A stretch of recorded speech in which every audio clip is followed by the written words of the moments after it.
Okay, सो क्या status है? आपने प्रैक्टिस किया कल जो हमने डिस्कस किया था? Map yes. में थोड़ा सा, यस। यार मतलब मैप का एक बार रिपीट करवाएंगे सर, किस तरह से होता है वर्किंग हाँ। नॉर्मली। हम्म। तो उसमें ये बताओ, आपको क्या डाउट है उसमें? क्या चीज समझ नहीं आ रही है? सर मैप का फंक्शनिंग किस तरह से हो रहा है, मतलब अगर मैप के अंदर suppose hmm. Array of array है एक, जो हमारा आ रहा है हाँ। जैसे एक एरे आ रहा है टोटली। हाँ। तो मैप के अंदर जब हम यूजर्स कोलन डेटा कर रहे हैं स्टार्टिंग में, जब हम हम्म। से फेच कर कर ला रहे हैं तब, तो वहां पर सर हाँ। वो पूरा का पूरा एक एरे ऑफ जो है एग्जैक्टली। आईडी नेम वगैरह जो है, हाँ। तो वो एक कंप्लीट हाँ। एरे है क्या, फर्स्ट फर्स्ट इंडेक्स के ऊपर। हाँ, वो पूरा नहीं, एक्चुअली क्या है, आपको कंप्लीट एरे मिल रहा है और एरे के अंदर आपके पास ऑब्जेक्ट्स हैं। अब ऑब्जेक्ट के अंदर अगर कोई एरे है तो वो एक अलग सिनेरियो है, बट टॉप लेवल पे तो आपको एरे ऑफ जेसन ऑब्जेक्ट्स ही मिल रहे हैं। Let me show you the structure. Sir, map function सिर्फ ये एरो रहा। को इटरेट करता है कि ऑब्जेक्टिव को भी इटरेट करता सिर्फ एरे को ही इटरेट करेगा वो, और उसके एक एक ऑब्जेक्ट जो आपको निकाल के जो दे रहा है, वो किस पॉइंट पे दे रहा है। Let me show you. कहाँ गया यूजर डेटा? हाँ। तो ये आप मैप पे इटरेशंस परफॉर्म करवा रहे हो मैप के थ्रू। तो एक एक ऑब्जेक्ट आपको कहाँ पे मिलता जाएगा? यू नाम के रेफरेंस में। मैं कैसे कह पा रहा हूँ कि एक एक ऑब्जेक्ट है ये? यूजर्स क्या है? ये है यूजर्स ऑब्जेक्ट है या फिर एरे है? एरे सर वो। एरे है, तो एरे पे मैप अगर लगा रहे हो तो उसका एक एक एलिमेंट वो निकाल के देगा। और उस एरे का एक सिंगल एलिमेंट कौन है? ये आपका एक पूरा जेसन ऑब्जेक्ट, राइट? उसका सिंगल एलिमेंट है जो यू में असाइन हो रहा है। तो अब इसमें क्या आपकी क्वेरी थी? नेस्टिंग में क्या जा रहा है? हाँ सर, नेस्टिंग में क्या जा रहा है वही वही ऐसा। हम्म। तो इसके देखो ना, नेस्टिंग में इस ऑब्जेक्ट के अंदर एक और की है, एड्रेस है। तो अगर एड्रेस हम्म। सपोज लैटिट्यूड अगर मुझे फेच करना है तो मुझे उतना लिखना पड़ेगा हाँ, तो यू मैप के बदले। डॉट एड्रेस डॉट जियो डॉट लेट। और जो मैप के अंदर जाएगा वो कंप्लीट एक एरे, मतलब ये जो आईडी से लेकर कंपनी आईडी तक। से लेके यहाँ तक, हाँ। ये जो कॉमा है फर्स्ट, यहाँ तक जाएगा पूरा ऑब्जेक्ट, यू में असाइन होगा। और अगर सर हमने ऊपर डिफाइन तो हम्म। नहीं किया है टी हेड के अंदर कि आईडी नेम यूजर नेम और ईमेल डिफाइन किया है, बट अगर हमने नीचे अगर कॉल कर लिया कि सपोज फोन नंबर को कॉल कर लिया फिर से एक बार एक और, तो वो भी आ जाएगा उसके अंदर। हाँ, वो भी आएगा। आप कितनी बार भी इसको लिखो, अगर मेरे पास एक और कॉलम होता, सपोज मैं अगर एक और टी एच यहाँ पे लगा दूं, उस पे मैं नहीं लिख सर, दूं वही लाइक फोन यहाँ पर वन। ऊपर कॉलम नहीं है। कॉलम नहीं है और फिर आप एक और नया कॉलम यहाँ पे ऐड करने के लिए बोल रहे हो? हाँ ऐसे ऐसा? ही डायरेक्टली। यार, ऐसा कोई करता नहीं है पहली बात तो। और अगर कर भी रहे हो तो वो एक जो आपकी टी बॉडी है उसमें एक एक्स्ट्रा कॉलम तो रख देगा, लेकिन टेबल आपका अनइवन दिखेगा। दिखाता हूँ वो।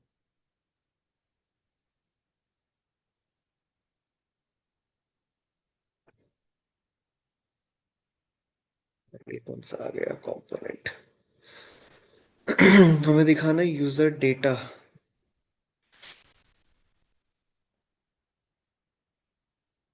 तो यूजर डेटा, ये रहा। यूजर डेटा को इंपोर्ट कर लेते हैं।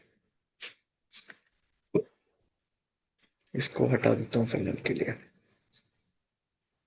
देखो, इस टाइप का स्ट्रक्चर दिखेगा। लेकिन ऐसा कोई नहीं करने वाला। अगर आपको चाहिए था आपके डाउट रिजॉल्व करने के लिए तो मैंने बता दिया। आप कितने भी कॉलम्स यहाँ पे बढ़ा सकते हो, लेकिन हेडर तो उसका खाली जाएगा ना अभी। Yes sir. और नेक्स्ट एक पूछना था सर, एक जो सेकंड, एक सेकंड आरिफ। Yes sir.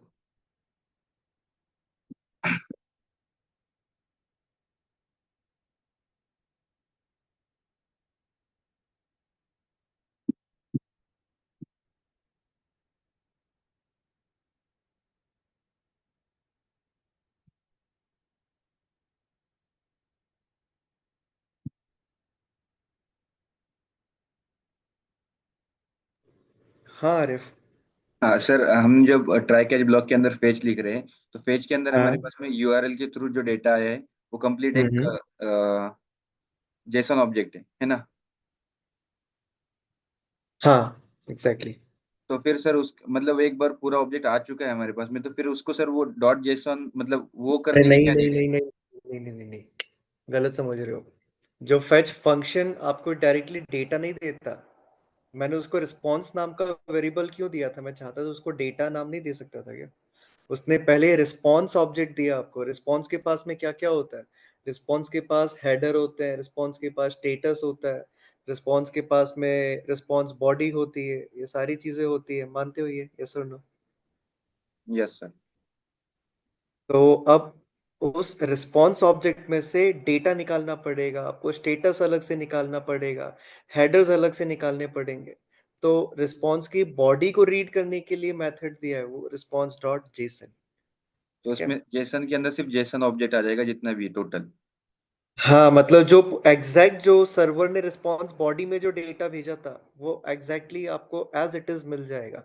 अगर एरे भेजा है तो एरे मिल जाएगा, अगर एक जेसन ऑब्जेक्ट भेजा है तो वो जेसन ऑब्जेक्ट मिल जाएगा, एरे ऑफ जेसन ऑब्जेक्ट भेजा है तो वो एज इट इज मिल जाएगा। और फिर उसको इटरेट करने के लिए नेक्स्ट स्टेप के हाँ अंदर हमने वो मतलब स्टोर करने के लिए एक बार फर्स्ट टाइम में, है ना, हाँ स्टेट। हाँ। तो सर हम्म दूसरा एक डाउट यहाँ पर, जब हम हम्म। मैप के अंदर ऊपर टी बॉडी के अंदर यूजर हाँ लिख रहे हैं, हाँ this dot state user map and user, उस तरह से लिख रहे हैं वहाँ पर।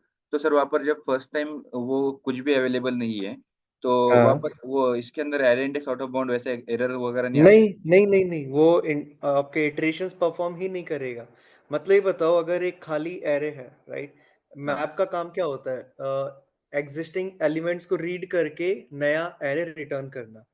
यस ठीक है, सर। अब एग्जिस्टिंग एरे ही खाली है तो नया एरे कुछ आपको खाली तो मिलेगा, राइट? तो वो एक एम्प्टी एरे रिटर्न करके आगे बढ़ जाएगा, तो शुरू में कुछ दिखेगा ही नहीं, तो सर फिर वो कोई error नहीं देगा। फर्स्ट जो रो थी वो तो एक एम्प्टी रो आनी चाहिए थी सर वहाँ पर। नहीं, जब फिर एरे में डेटा ही नहीं है तो मैप फंक्शन डिस्प्ले क्या करेगा, ये भी तो देखो। तो ऐसे तो वो इनफाइनाइट टाइम्स रो आनी चाहिए ना, फिर एक ही रो क्यों आएगी? फिर वो तो इनफाइनाइट रोज आनी चाहिए, क्योंकि लिमिटेशन तो कुछ पता ही नहीं है एम्प्टी रो का कितना है ना? तो उसका एग्जीक्यूशन ही नहीं होता है इन शॉर्ट? हाँ मतलब मैप फंक्शन चलता तो है लेकिन खाली एरे रिटर्न करता है, और खाली एरे डिस्प्ले कुछ भी नहीं करेगा, क्योंकि खाली एरे में कोई HTML एलिमेंट भी नहीं है ना, ओके सर। कोई डेटा ही नहीं है उसके पास में, एरे ही खाली है वो।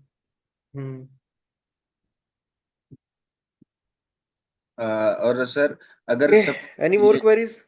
यहाँ पर हमने जो भी डेटा हम ले रहे हैं, ये जो हाँ स्कोर कार्ड वाला जो अभी बताया था अविराज ने, हाँ हाँ उसमें हाँ। हमें अगर डायनेमिकली नेम चेंज करने रहे, सपोज जो भी नेम यूजर दे रहा है, और वो नेम हमें वो वापस देखेंगे रिटर्न। आगे, वो फॉर्म डेटा, वो देखेंगे, डिस्कस करेंगे आगे, फॉर्म डेटा कैसे हैंडल करना है, सब कुछ ओके। आएगा। हाँ। Okay, so shall we proceed? Yes sir. ठीक है।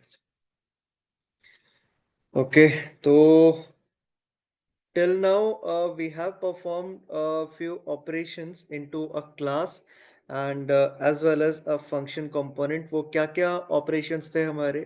We have got to learn how we are going to make use of a state in a class as well as a function component, and how we are going to fetch data from an API. ठीक है, और how we are going to process that data to display the same thing onto our user interface. Okay, so whenever you are having list of elements, जब आपके पास में response में बहुत सारे elements मिलेंगे एरे के फॉर्म में, तो you are going to assign that data into the state, and from that state you have to call this map function. ठीक है, यही मैप फंक्शन का यूज होगा to iterate over that array and to populate your entire HTML UI. ठीक है, so let's perform few more operations here. काम करते हैं, नोट्स फाइल थे हमारे पास में, right? Okay, so we are discussing the life cycle functions, right? So for a class component we have different name for each and every life cycle function, right? For example, for mounting phase, we are having component did mount. For updation phase, we are having component did update. And for unmounting, we are having component will unmount, right? But for the function component, we have only the single function which will be used for implementing the life cycle functionality. Okay, if we want to implement component did mount or component will unmount or component did update, so all these life cycles will be implemented by this use effect only. Okay, so एक यही एक अकेला function है जो कि सारे life cycle को function component पे इंप्लीमेंट करेगा, ठीक है? And how this single function is going to deal with different different life cycle functions. तो आपको दो आर्ग्यूमेंट्स मिल रहे हैं। First is this effect call back and second is this dependency array, ठीक है? तो डिपेंडेंसी एरे जब खाली रखोगे, so it will provide us the implementation for component did mount, right? And now let's understand if there is a requirement to implement component did update, okay?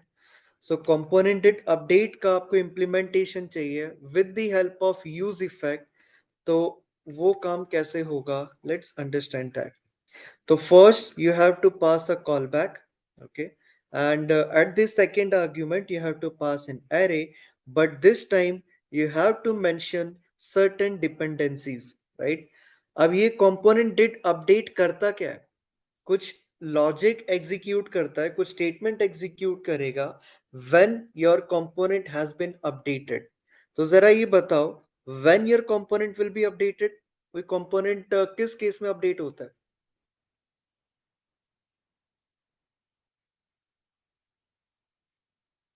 Update होता है मतलब किस केस में री render होता है? कभी जब चेंज करते थे। हाँ, जब स्टेट अपडेट करोगे तो कंपोनेंट री रेंडर होगा। So this means our component has been updated, right? तो अब आपको यहाँ पे ये स्पेसिफाई करना होगा इस डिपेंडेंसी एरे के अंदर कि कौन सा स्टेट अपडेट होने पे you want to call this function, ठीक है? आप कौन सा स्टेट अपडेट होने पे इस कॉल बैक को चलाना चाहते हो, that you have to mention, ठीक है? So now this time it will give you the implementation of component did update. For example, in my function component I'm having two states, like one state is for containing the score value, let's say score and set score, and another state is for having the users data। so const users and set users। Okay, so what I want is कि जब मेरा यहाँ पे एक काम करते हैं, initialise करते हैं, ठीक है? कि जब भी यूजर स्टेट अपडेट होगा तो हमारा कंपोनेंट भी अपडेट होगा, okay? So whenever this user state has been updated, I want to perform certain operations। Score update हो रहा है उससे फर्क नहीं पड़ता। What I only want is कि जब भी यूजर स्टेट अपडेट हो रहा है, I want to perform certain operation, right? मुझे कुछ ऑपरेशंस परफॉर्म करना है।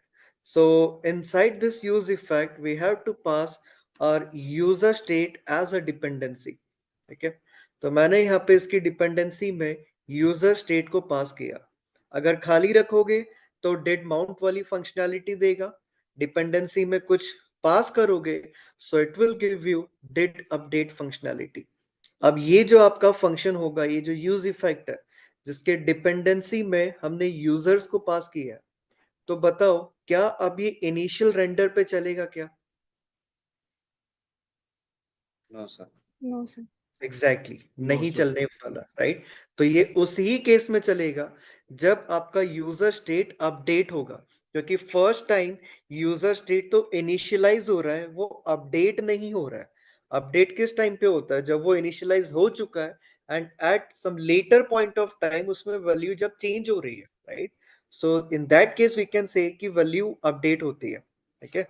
तो जब अब यूजर्स अपडेट होगा, only that moment of time ये इफेक्ट कॉल बैक आपका एग्जीक्यूट होगा। Okay, so if we want key this use effect can be used to implement the functionality of date update, then you have to pass certain dependencies, और आप multiple dependencies यहाँ पे pass कर सकते हो. It may be a case where suppose you want to perform certain operations when your multiple states has been updated.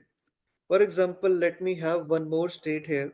Let's say comments and set comments, and we are going to have again this use state, and let's pass initial array as blank array. Okay, so now what I want is कि जब users state and comments state has been updated, then only I want to perform certain operations. Okay, I don't want to listen for this core value. Okay, so this time I will pass my two states like users and the comments. Okay, so when either of them has been updated, ऐसा नहीं कि अब दोनों साथ में जब update होंगे तो नहीं, either of them will be updated, so this function will be called. It's simple. Okay, so you have to pass your dependencies in order to get the functionality of did update. Okay, और ये चीज interview में पूछी गई है, बहुत बार पूछी गई है कि how will you add the functionality of did mount, did update into the function component. Okay, तो ये आपको याद रखना है, did mount की functionality चाहिए तो डिपेंडेंसी array खाली रखो. ठीक है, did update की functionality चाहिए तो डिपेंडेंसी में कुछ पास करना पड़ेगा, right. You have to pass certain state on which change, on which state change you want to perform certain operation. Okay, now let's come to this component will unmount. So if you want to have functionality of component will unmount, then again you have to call this use effect function, and again two arguments will be the callback and the dependency array. For this also you have to keep your dependency array as blank, but you have to write a return. Okay, and after this return you have to return a function actually from here. Okay, एक function यहां से return करोगे जो कि आपका implementation देगा for component will unmount. ठीक है, तो जैसे ही आपका यूज इफेक्ट यहाँ पे कॉल होगा, फर्स्ट टाइम तो ये कॉल होगा. ठीक है, क्योंकि डिपेंडेंसी एरे हमने ब्लैंक यहाँ पे पास किया है, लेकिन जब तक कंपोनेंट आपका अनमाउंट नहीं हो जाता तब तक ये वैल्यू रिटर्न नहीं होगी. ठीक है, और ये रिटर्न किस टाइम पे करेगा इस फंक्शन को, जैसे ही आपका कंपोनेंट अनमाउंट होने वाला होगा उस टाइम पे ये रिटर्न स्टेटमेंट को चलाएगा. सो दिस मींस ये जो फंक्शन आपने पास किया था, ये जो फंक्शन डिफाइन किया था, ये इसे कॉल करेगा. तो इन सिंपलर वे इसका कोर इंप्लीमेंटेशन पे मत जाओ, इसका इन डेप्थ इंप्लीमेंटेशन पे मत जाओ. If you want to have functionality of component will unmount, then from this use effect you have to return a function. ठीक है, और जो भी कोड आपको चाहिए कि कंपोनेंट अनमाउंट होने के पहले चल जाए, तो वो कोड आपको इस फंक्शन के अंदर रखना पड़ेगा. ओके, तो let me put up a note like clean up code. ठीक है, इस फंक्शन के अंदर वो कोड सारा क्लीन अप का जाएगा. तो इस रिटर्न के पहले आप क्या कर सकते हो, इसका फिर दो यूज है. एक तो आप डिड माउंट और विल अनमाउंट इन दोनों को आपने साथ में इंप्लीमेंट कर दिया यहाँ पे. ठीक है, तो रिटर्न के पहले वाले जो स्टेटमेंट्स होंगे ना, वो आपके फर्स्ट लोड पे चलेंगे, एंड ये जो रिटर्न वाला स्पेसिफिक कोड होगा ये आपका कब चलेगा, जब कंपोनेंट अनमाउंट होने वाला होगा उस टाइम पे चलेगा. तो इनिशियल लोड पे if you want to fetch certain API तो वो कोड आप यहाँ पे लिख सकते हो, और ये रिटर्न स्टेटमेंट तो बाद में चलेगा when a component will be unmounted. Okay, so if you want this will unmount functionality, then you need to pass you need to define one function inside use effect, and you just have to return that function. That's it. Okay, so this function will be called whenever your component will be unmounted. But in real time cases, we majorly use this use effect for the initial API call. But sometimes we are also making use of this did update functionality. And this is the most rare use in which we are calling this return keyword also.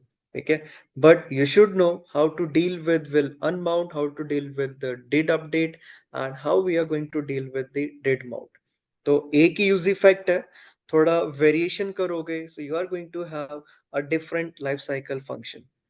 तो what we have discussed, did mount वाली functionality चाहिए तो dependency array खाली रखो, did update चाहिए dependency पास करो, और will unmount चाहिए तो यूज इफेक्ट के अंदर जो कॉल बैक था उससे फंक्शन लास्ट में रिटर्न करवा दो, दैट्स इट। ठीक है, यही है और इसके अलावा कुछ भी नहीं है। ठीक है, so if you got this thing how to implement. Sir इसमें जो लास्ट वाला है डीड अनमाउंट वाले में हाँ, दो रिटर्न स्टेटमेंट रहेंगे सर, सेपरेट अलग अलग। नहीं, दो रिटर्न क्यों चाहिए यहाँ पे? आई मीन फेच के लिए एक रिटर्न रहेगा ना सर? यहाँ से हम फेच को रिटर्न थोड़ी ना करते हैं। आई ये मीन सर देखो जब हम फर्स्ट, अपडेट या फिर माउंट कर रहे हैं वो टाइम पर एक अपडेट ये रहेगा, स्टेटमेंट रहेगा रिटर्न का। अरे सेट करते हैं वहाँ। वहां तो आप सेट करते हो ना, उसमें रिटर्न थोड़ी ना होता है। देखो एक एग्जांपल हमने जो देखा था इधर, यहाँ पे हमने बस फंक्शन को सिंपली कॉल किया है, यहाँ पे कुछ रिटर्न रिटर्न थोड़ी ना हो रहा है, आप अच्छा, स्टेट में असाइन कर इसके देते बाद हो। में रिटर्न स्टेटमेंट रहेगा क्या सर यहाँ पर? हाँ एग्जैक्टली exactly। इसके बाद फिर आपका रिटर्न आएगा, दो रिटर्न थोड़ी ना होते हैं। ठीक है, तो यहाँ से फिर आप जो वैल्यू को रिटर्न करोगे, मतलब जो फंक्शन रिटर्न करोगे, वो कब चलेगा? अनमाउंटिंग वाले फेज में। ओके सर, प्रैक्टिकल देखने पर समझ में आ जाएगा। क्या? आई मीन एग्जाम्पल जब होगा तब समझ में आ जाएगा और क्लियर हो हाँ हाँ जाएगा। हाँ भाई। अभी सिर्फ इतना समझो, विल अनमाउंट की फंक्शनैलिटी अगर आपको चाहिए तो फंक्शन यहाँ से रिटर्न कर दो, और उसके पहले जो भी काम करना है वो आपका इनिशियल लोड पे होगा, और रिटर्न वाला कोड कब चलेगा? जब आपका कंपोनेंट अनमाउंट होगा तब। ओके सर, तो गॉट इट। कमेंट लिख देता हूँ, इन माउंटिंग फेज, और ये चलेगा इन अनमाउंटिंग फेज। ठीक है,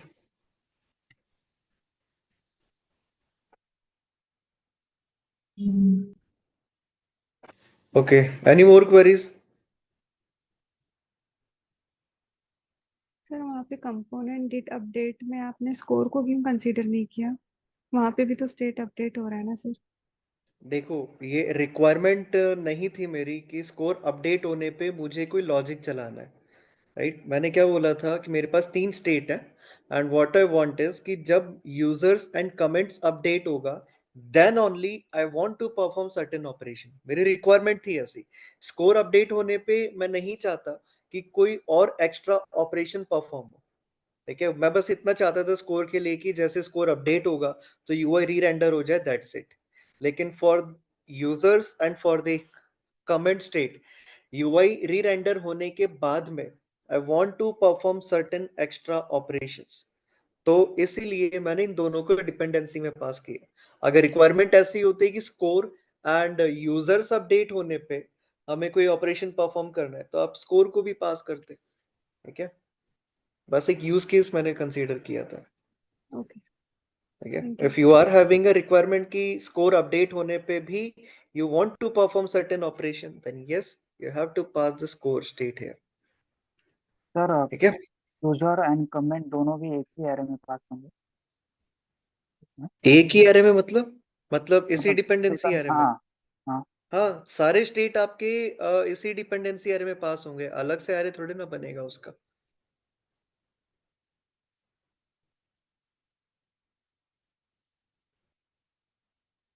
तो सर इस फंक्शन के सिर्फ दो ही ये रहेंगे पैरामीटर्स, एक कॉल बैक हाँ फंक्शन और एग्जैक्टली एक exactly। हाँ एरे। हाँ हाँ ओके। हाँ, करेक्ट करेक्ट। ओके, बढ़े आगे। हाँ सर। ओके, ठीक है, तो अब we have seen life cycles, we have seen how to call an API in class as well as a function component, and now let's see how we are going to deal with the form data. ठीक है, ये form data को explore करने के बाद में we will see routing also। ठीक है, हमें राउटिंग का कैसे यूज करना है इन एनी रिएक्ट एप्लीकेशन, क्योंकि अभी तक सिर्फ एक ही ऐप डॉट जेएस कंपोनेंट के अंदर we are displaying all of the components, like, but in real time application we must have a routing also. So let's create a component here. तो एक काम करता हूँ, मीन वाले एक नया प्रोजेक्ट में क्रिएट करके रख लेता हूँ फॉर नेक्स्ट टॉपिक्स.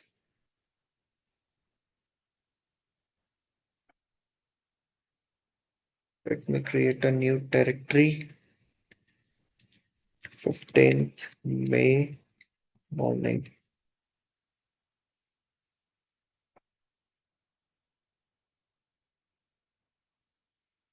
सर और एक क्वेश्चन था, हाँ. वो जो हमने यूज इफेक्ट यूज किया है ना कंपोनेंट हम्म. गेट अपडेट के लिए, वहाँ हाँ. पे हमने कमेंट एंड यूजर्स के लिए एक यूज इफेक्ट यूज किया है। अभी सपोज मुझे और कुछ ऑपरेशन स्कोर और कमेंट के साथ करना है, तो मैं और एक यूज इफेक्ट यूज कर सकती हूँ?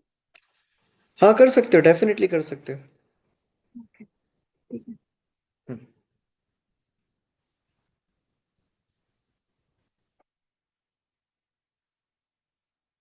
ठीक है. सो ये प्रोजेक्ट को क्रिएट होने देते हैं and let's focus on our new concept. ठीक है. So now let me create a component, let's say login form dot js. Okay. So we have to understand like how we are going to take user input and how we are going to process that user input in React JS. Okay. So first we will understand the same thing in a class component, then we will implement that into a function component. Okay. So let me create a class first, export class, and let's name it as login form. And this will extends the component class. ठीक है. Then let's have a basic structure. एक पहले तो render बना लेते हैं, फिर देखेंगे फॉर्म का डेटा कैसे हमें हैंडल करना है. So we will have a return, and inside this return we are going to return our complete UI. Okay. So let's have a form, and inside this form we are going to have few input fields. Okay. So input type, let's say text. पहले तो एक काम करते हैं, it's not needed कि हमेशा form रहे आपके पास में. मैं सिर्फ एक इनपुट फील्ड से वैल्यू कैसे रीड करनी है, we are going to do that thing first. Let's have a placeholder. For example, enter name, and let's have a simple plain button. Okay. So for this, type equal to button, or you can also take a button also. Okay. Button element का भी use कर सकते हो. Let me pass a value. Uh, for example, value में इसको एक value देते हैं. Let's say get name. ठीक है. And now let's display this login form. ये login form को display करते हैं. Let me comment this user's data and login form. Nothing fancy, just a simple form that we have. Okay, so you can see we are having this name field and we are having this button. Now, whenever we click this button, we want to read the value of this particular field. Okay. तो अब इसके लिए हमारा flow क्या होगा, step by step यहाँ पे algorithm पहले समझना. ठीक है. How we are going to capture user input in a React JS form, right. How to deal with the form data in React JS. ठीक है. सो क्या तरीका होगा, पहले तो फॉर्म क्रिएट करोगे. ठीक है. एंड फॉर्म की वैल्यू को कैप्चर करने के लिए हम क्या यहाँ पे मेथड यूज करेंगे, क्या हमारा स्टेप होगा, ये ध्यान से केयरफुली समझना. Right. So first of all, form का data we have to store in a state. ठीक है. If you are having a form, so उसका डेटा सारा कहाँ पे कंटेन करना है हमें, उस कंपोनेंट के स्टेट के अंदर. ठीक है. So first we have to create a state to store form data. ठीक है। तो फॉर्म का डेटा कंटेन करने के लिए हम लोग क्या करेंगे, एक स्टेट को क्रिएट करने वाले हैं, ठीक है। सो इन द कंस्ट्रक्टर हमें क्या करना है, स्टेट को इनिशियल वैल्यू के साथ में असाइन करना है। This means we have to initialize the state, क्योंकि जब स्टेट आपका नया डिफाइन होगा, we are not having the form values, हमारे पास में फॉर्म की वैल्यूज मतलब फील्ड की वैल्यूज नहीं होगी, तो we will create our state with the initial values, right? So in constructor, initialize the state for form data, ठीक है, with empty values या जो भी डिफॉल्ट वैल्यूज आप चाहते हो, ठीक है, with empty values। क्योंकि ऑब्वियस सी बात है कि जब कंस्ट्रक्टर कॉल होगा उस टाइम पे यूजर इनपुट थोड़े ना दे रहा होगा, but we have to create a state, और जब स्टेट बनाना है तो you have to provide certain initial values, ठीक है। तो फॉर एग्जांपल इस फॉर्म में करंटली हमारे पास में सिर्फ एक ही इनपुट फील्ड है, so we will create a state for that field only. दो फील्ड होते तो दो स्टेट कीज बना लेते, तीन फील्ड होते तो तीन कीज हम लोग बना लेते, देखेंगे with time. So let's call the super and let's initialize this dot state. So this is our state and I want to have a name value.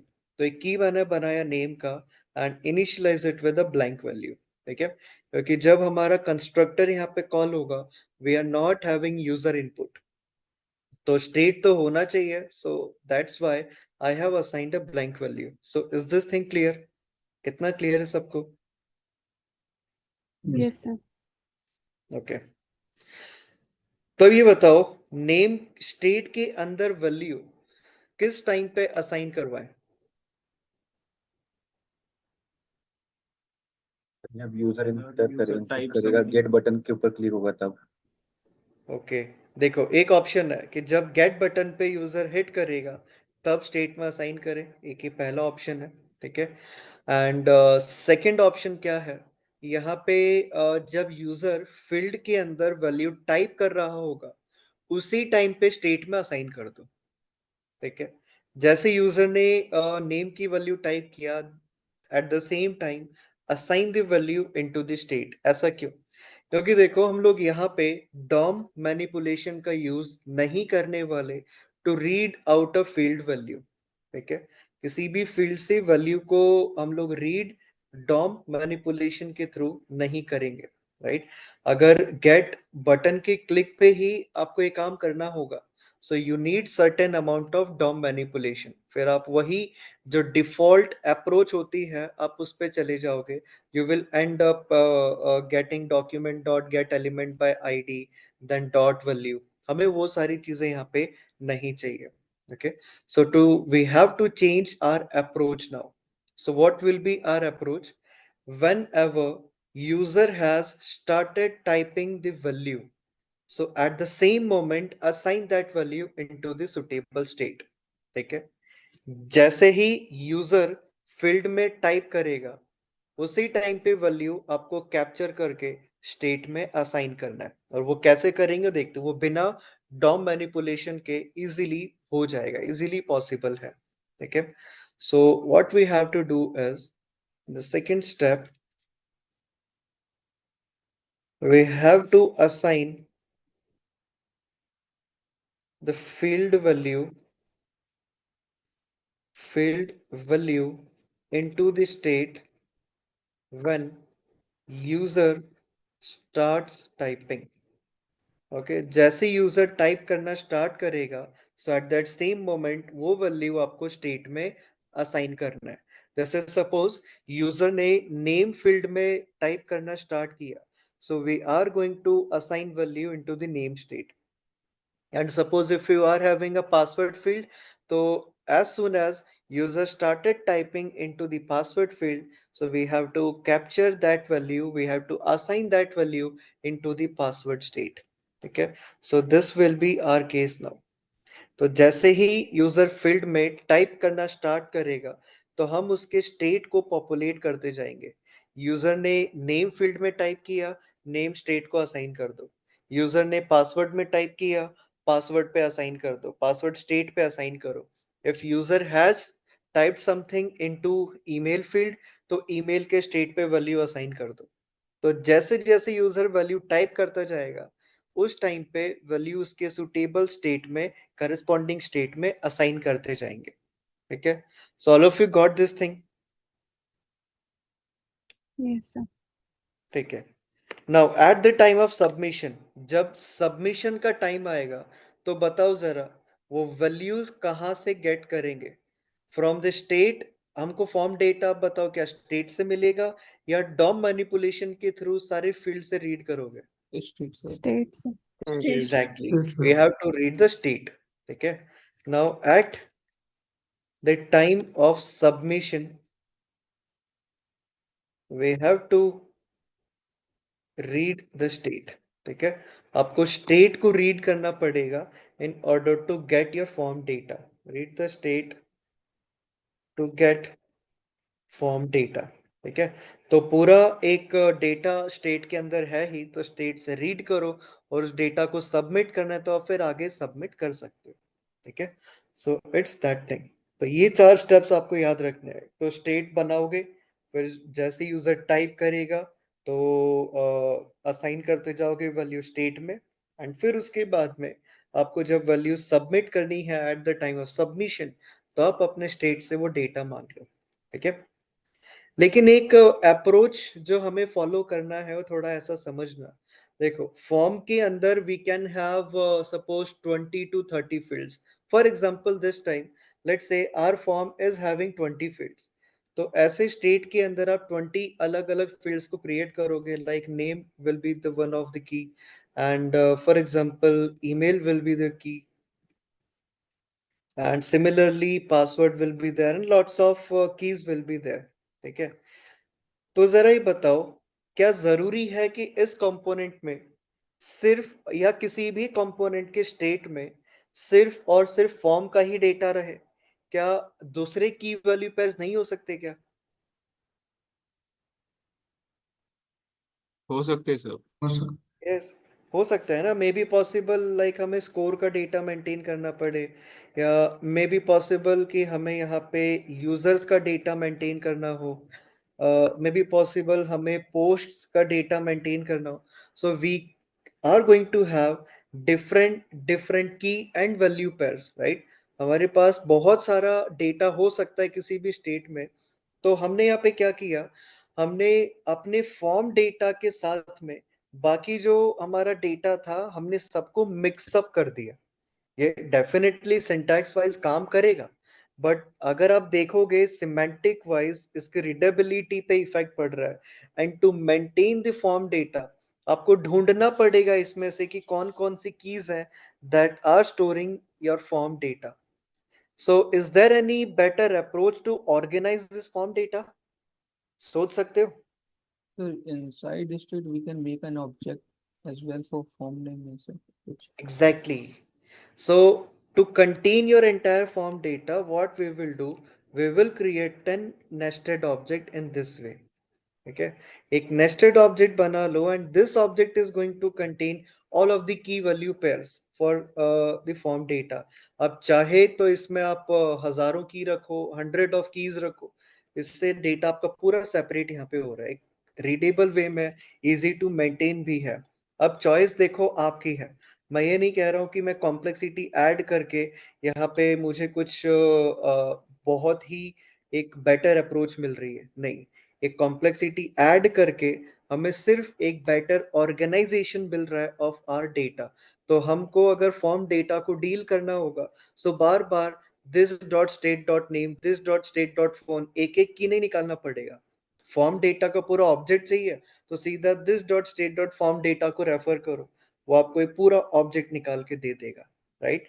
तो और अगर आपको डेटा रीड भी करना है, तो we are not making a conflict between all the key value pairs। ठीक है, तो this time this is a better approach to maintain your form data, और हमेशा इसी अप्रोच का यूज होगा।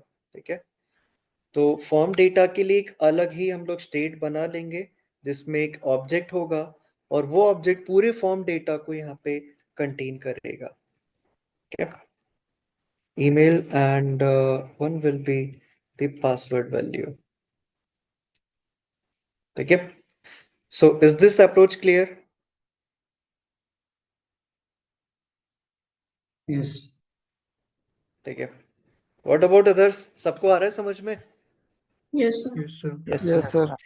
ठीक है, so I have a state with a name form data and that is again an object. ठीक है, वो खुद क्या है, यहाँ पे एक ऑब्जेक्ट है जिसमें मैंने कुछ इनिशियल डेटा यहाँ पे रखा हुआ है. ठीक है, now what we have to do, जैसे यूजर नेम की वैल्यू को टाइप करेगा, right, so at that moment हमें यहाँ पे फॉर्म डेटा में नेम को असाइन करना है.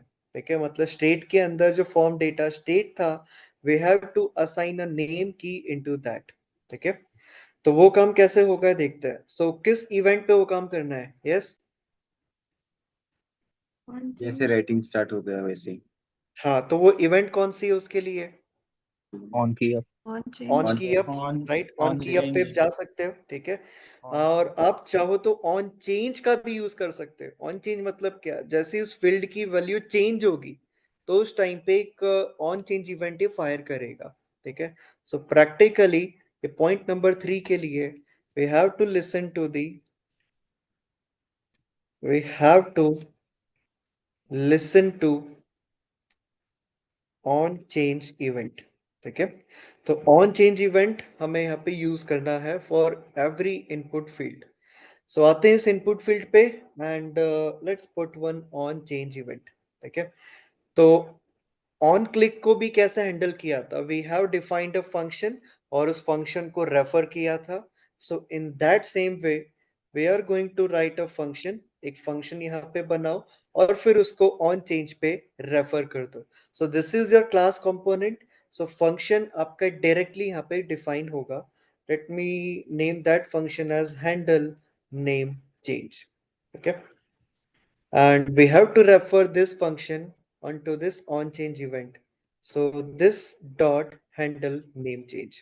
Okay, okay, so we have handled the on change event for this input field. So this simply means कि अब जब भी यूजर इस फील्ड में कुछ भी टाइप करेगा, so at that same moment ये handle name change function call होगा. यूजर ने पहला कैरेक्टर टाइप किया, फॉर एग्जांपल ए, तो यहाँ पे ये फंक्शन कॉल होगा for the value A. If user has typed again, for example b, so it will give you, so it will again call. Okay, and for example if user has typed let's say total 5 characters. Okay, so this function will be called 5 times. Okay, so each for a character this function will be called. So whenever user has typed a character, this function will be called every time. If user has entered 5 characters, then yes, this function will be called 5 times. Okay, for each character entered by the user, this function will be called. Okay, अब main यहाँ पे बात क्या आती है कि how we are going to read the value, right, हमें value को यहाँ पे कैसे रीड करना है. Let's try to understand that thing. ठीक है, तो अब वैल्यू को रीड करने के लिए what we did in plain HTML and JavaScript, हमने फील्ड को आईडी असाइन किया था and we have got the object of that field using an ID. ठीक है, तो प्लेन जावास्क्रिप्ट की जो अप्रोच थी उसमें भी हमें क्या चाहिए था, जिस फील्ड की वैल्यू को रीड करना है we want its object. Yes और नो? Yes, sir. ठीक है, तो in that same way in React JS also, if you want to read a field value, so you need to get its object, right. अगर इस name field से value को read करना चाहते हो, so you have to get the object of this input field. ठीक है, ये नेम फील्ड का आपको यहाँ पे ऑब्जेक्ट चाहिए. पासवर्ड फील्ड से वैल्यू रीड करना है, so we need an object of the password field in React JS.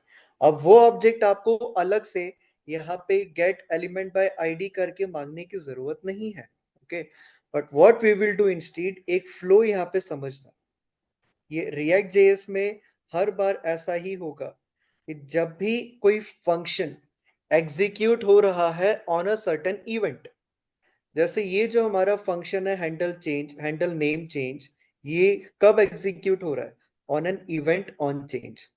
For example we have this score board, तो increment score and decrement score जो फंक्शंस है, ये कहाँ पे कॉल हो रहे हैं? मतलब ये किस चीज को रेफर कर रहे हैं? एक ऐसा फंक्शन जो इवेंट पे कॉल हो रहा है, राइट? कौन से इवेंट पे? ऑन क्लिक पे।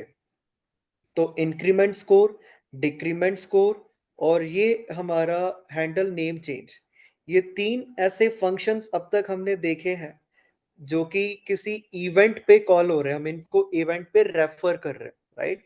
So these function will be called internally whenever certain event will be fired. yes or no? ये बात समझ में आती है? Yes, sir. ठीक है, अब एक कॉन्सेप्ट इसके लिए ध्यान से समझना, let me put a point. when a function has been called onto any event, किसी भी इवेंट पे अगर वो फंक्शन कॉल हुआ है, then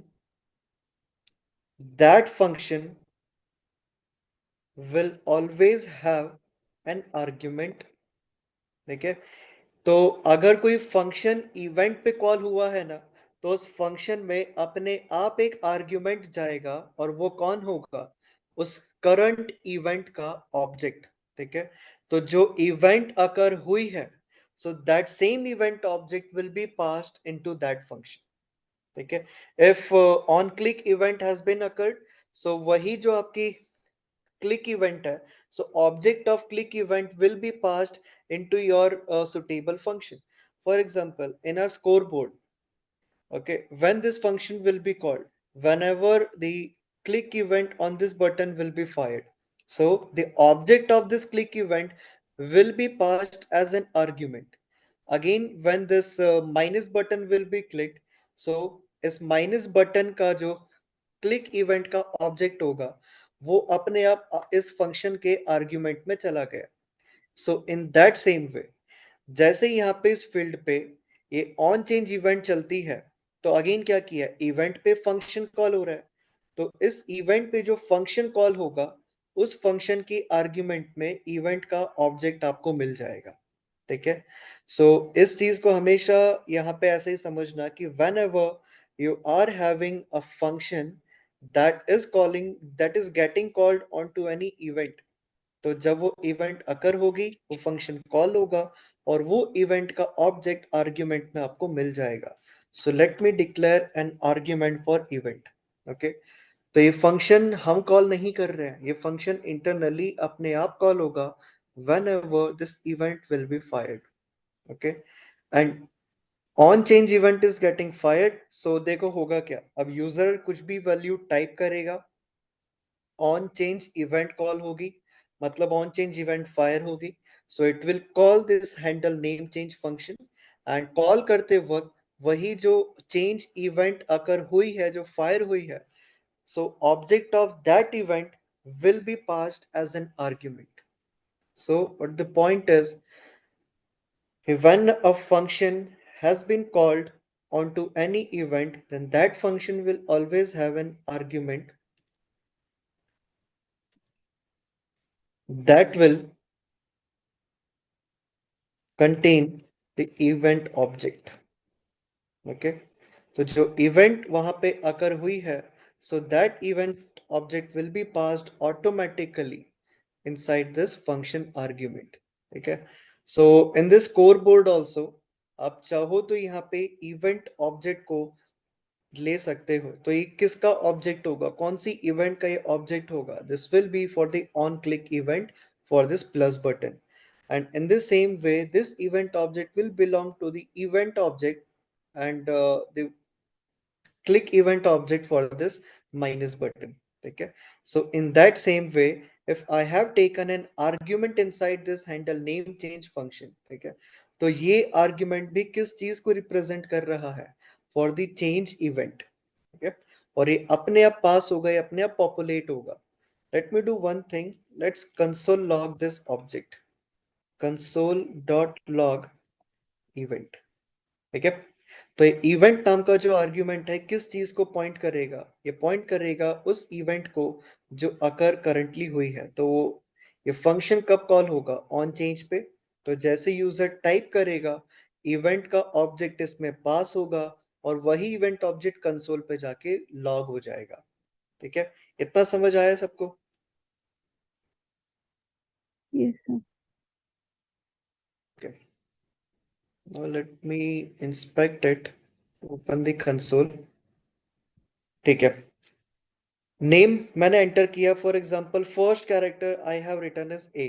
तो अब देखो यहाँ पे क्या हुआ, जैसे ही मैंने ए लिखा वो इवेंट फायर हुई, उसने फंक्शन कॉल किया and it has log that entire event. ठीक है, उसने उस इवेंट का ऑब्जेक्ट को कंसोल पे प्रिंट कर दिया। अब इस इवेंट के ऑब्जेक्ट में देखोगे तो बहुत सारा डेटा यहाँ पे पहले से रखा हुआ है। ठीक है, यहाँ पे कुछ पैरामीटर्स है, राइट, कब इवेंट अकर हुई थी, कौन सी इवेंट यहाँ पे अकर हुई है। ठीक है, and one more thing is यहाँ पे एक की है आपके पास में, टारगेट। और इस टारगेट में क्या गया है, यू कैन सी उस टारगेट में आपका वो इनपुट का फील्ड असाइन हुआ है on which event has been occurred. ठीक है, वो यहाँ पे आपका जो इनपुट का ऑब्जेक्ट है वो किस में असाइन हुआ है, इन योर टारगेट की। ठीक है, और ये टारगेट की दिया किसने हमें, ये इवेंट ऑब्जेक्ट ने दिया। इतने सारे कीज हैं जो कि स्पेसिफाई कर रहे हैं इस पूरे इवेंट का data, and among these all the keys we are having one target key. So this target key is holding the object of that field on which event has been occurred, right? कौन से field पे वो event occur हुई है उसका object आपको मिल जाएगा from this target. Okay? तो ये event object कैसे work कर रहा है ये सबको clear है? Yes sir. Okay. सर यहाँ पर वो जो इवेंट है तो वो मतलब कीवर्ड प्री डिफाइंड नहीं, या फिर वर्ड हमें नहीं है, वो नहीं दूसरा? नहीं, वो आर्ग्यूमेंट का नाम है, you can give any name. Okay sir. आप ई दे दो, इवेंट ऑब्जेक्ट नाम दे दो, जो चाहे इसको नाम दे सकते हो। Okay sir.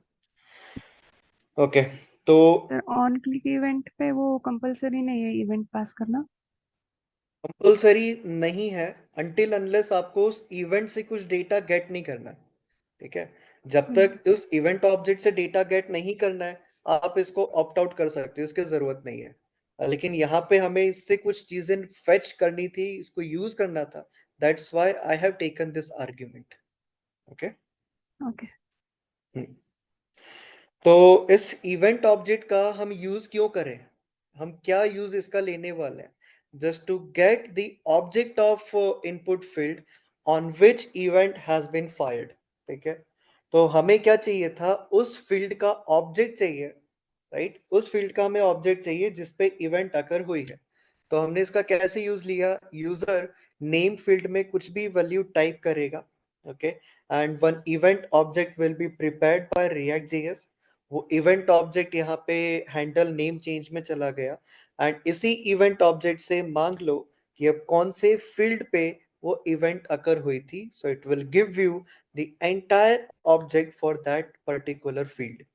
ठीक है, अब अगर एक बार ऑब्जेक्ट आपके पास में आ गया फील्ड का, देन डॉट वैल्यू लिख के हम उसकी वैल्यू रीड कर सकते हैं। ठीक है, so let me show you one thing कि वो ऑब्जेक्ट हमें कैसे मिलेगा। वी हैव सीन वन की, टारगेट। सो इवेंट ऑब्जेक्ट पे एक्सेस योर टारगेट की। ठीक है, तो मैंने वो टारगेट की को एक्सेस किया, अब देखना ई डॉट टारगेट से क्या डिस्प्ले होता है। तो let me again type something, जैसे ही मैं टाइप करूंगा तो ये क्या लॉक करेगा, ई डॉट टारगेट। तो you can see what target has done for us, उस टारगेट ने हमें उस फील्ड का पूरा ऑब्जेक्ट यहाँ पे निकाल के दे दिया। ठीक है, so all of you understood this E dot target? Yes sir. Yes sir. Yes, sir. Yes, sir. So why we have used this event object, why we need this event object,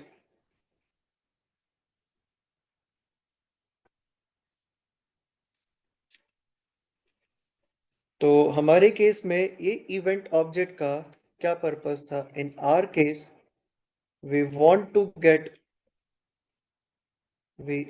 get the object of the input field on which user has typed something. ठीक है, तो हमें उस field का यहाँ पे object चाहिए जिस फील्ड में यूजर ने कुछ भी टाइप किया था.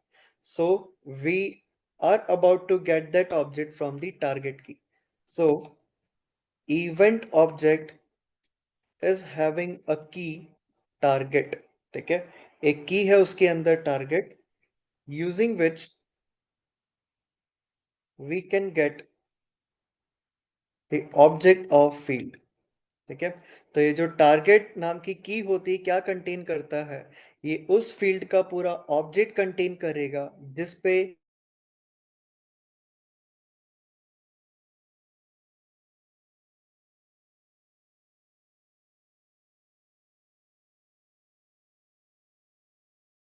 yes what this event dot target will give us. Button. Exactly, the entire button element ये हमें निकाल के दे देता. ठीक है, वेरी गुड. चलो, now if we have got this complete object, तो प्लेन जावास्क्रिप्ट में हमने क्या किया था, गेट एलिमेंट बाय आईडी के थ्रू हमने लिखा था document dot gate element by ID.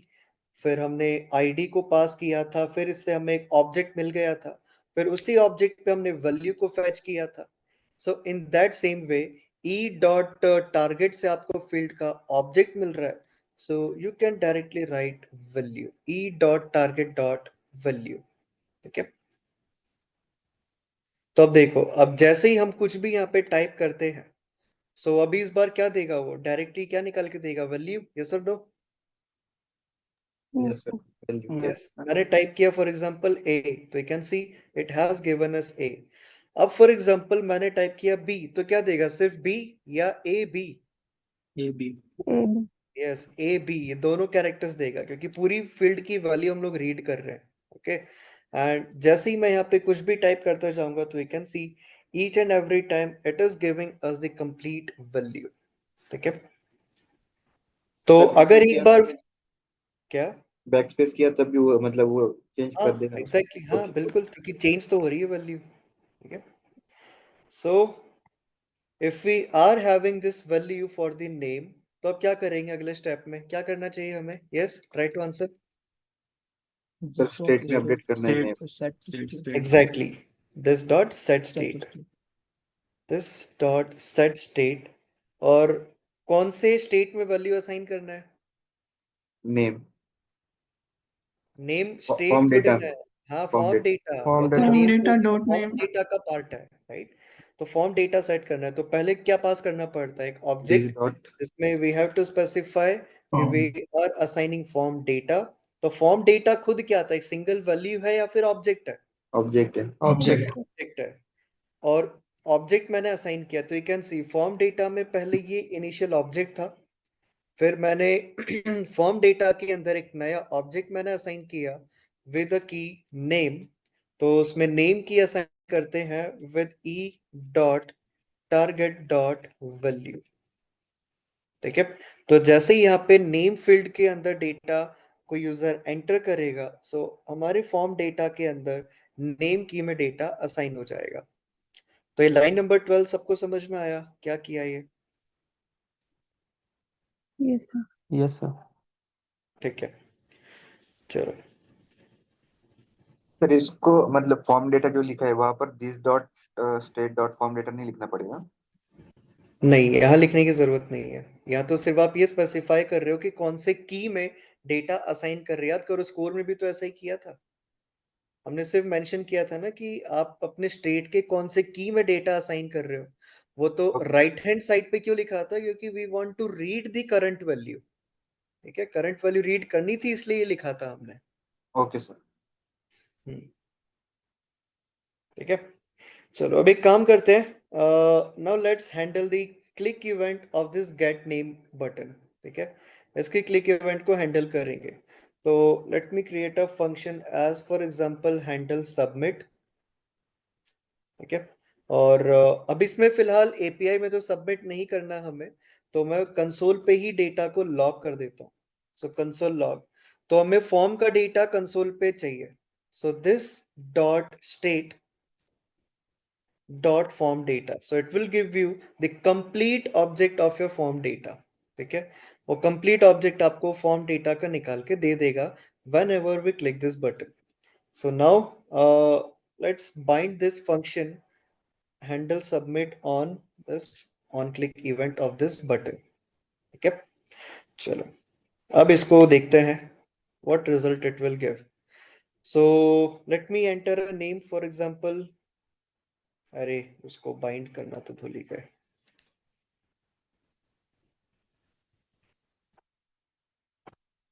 This dot handle submit is equal to this dot handle submit dot bind, and we need to bind this keyword. Same thing for handle name change. This dot handle name change is equal to this dot handle name change dot bind and this. Okay, now we are good to go. So मैंने नाम लिखा है यहाँ पे अमन, तो state में assign हो गया होगा. And let's call this, let's click this button. तो you can see form data object में आपको एक नेम की और उसकी वैल्यू मिल गई. ठीक है, ये फ्लो समझ में आया? Yes, sir. तो shall we proceed with a few more fields?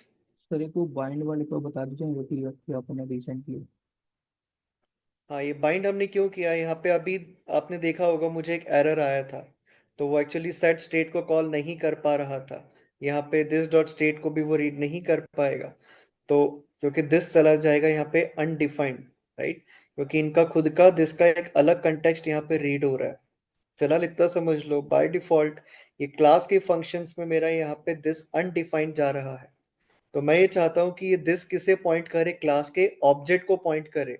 तो फॉर दैट पर्पस मैंने यहाँ पे कंस्ट्रक्टर में इनको बाइंड कर दिया क्लास का जो दिस कीवर्ड था उसके साथ में. तो अब यहाँ जो आपने लाइन नंबर 13 में दिस लिखा हुआ है, वो इसकी मदद से यहाँ जो हमने बाइंड किया था वो पॉइंट करेगा क्लास के ऑब्जेक्ट को, सेम क्लास के ऑब्जेक्ट को. ठीक है, ओके. तो चलो अब और भी कुछ फील्ड्स यहाँ पे बनाते हैं. इसमें कुछ कंफ्यूजन तो नहीं है ना किसी को अभी तक जो हमने किया फॉर्म डेटा के लिए?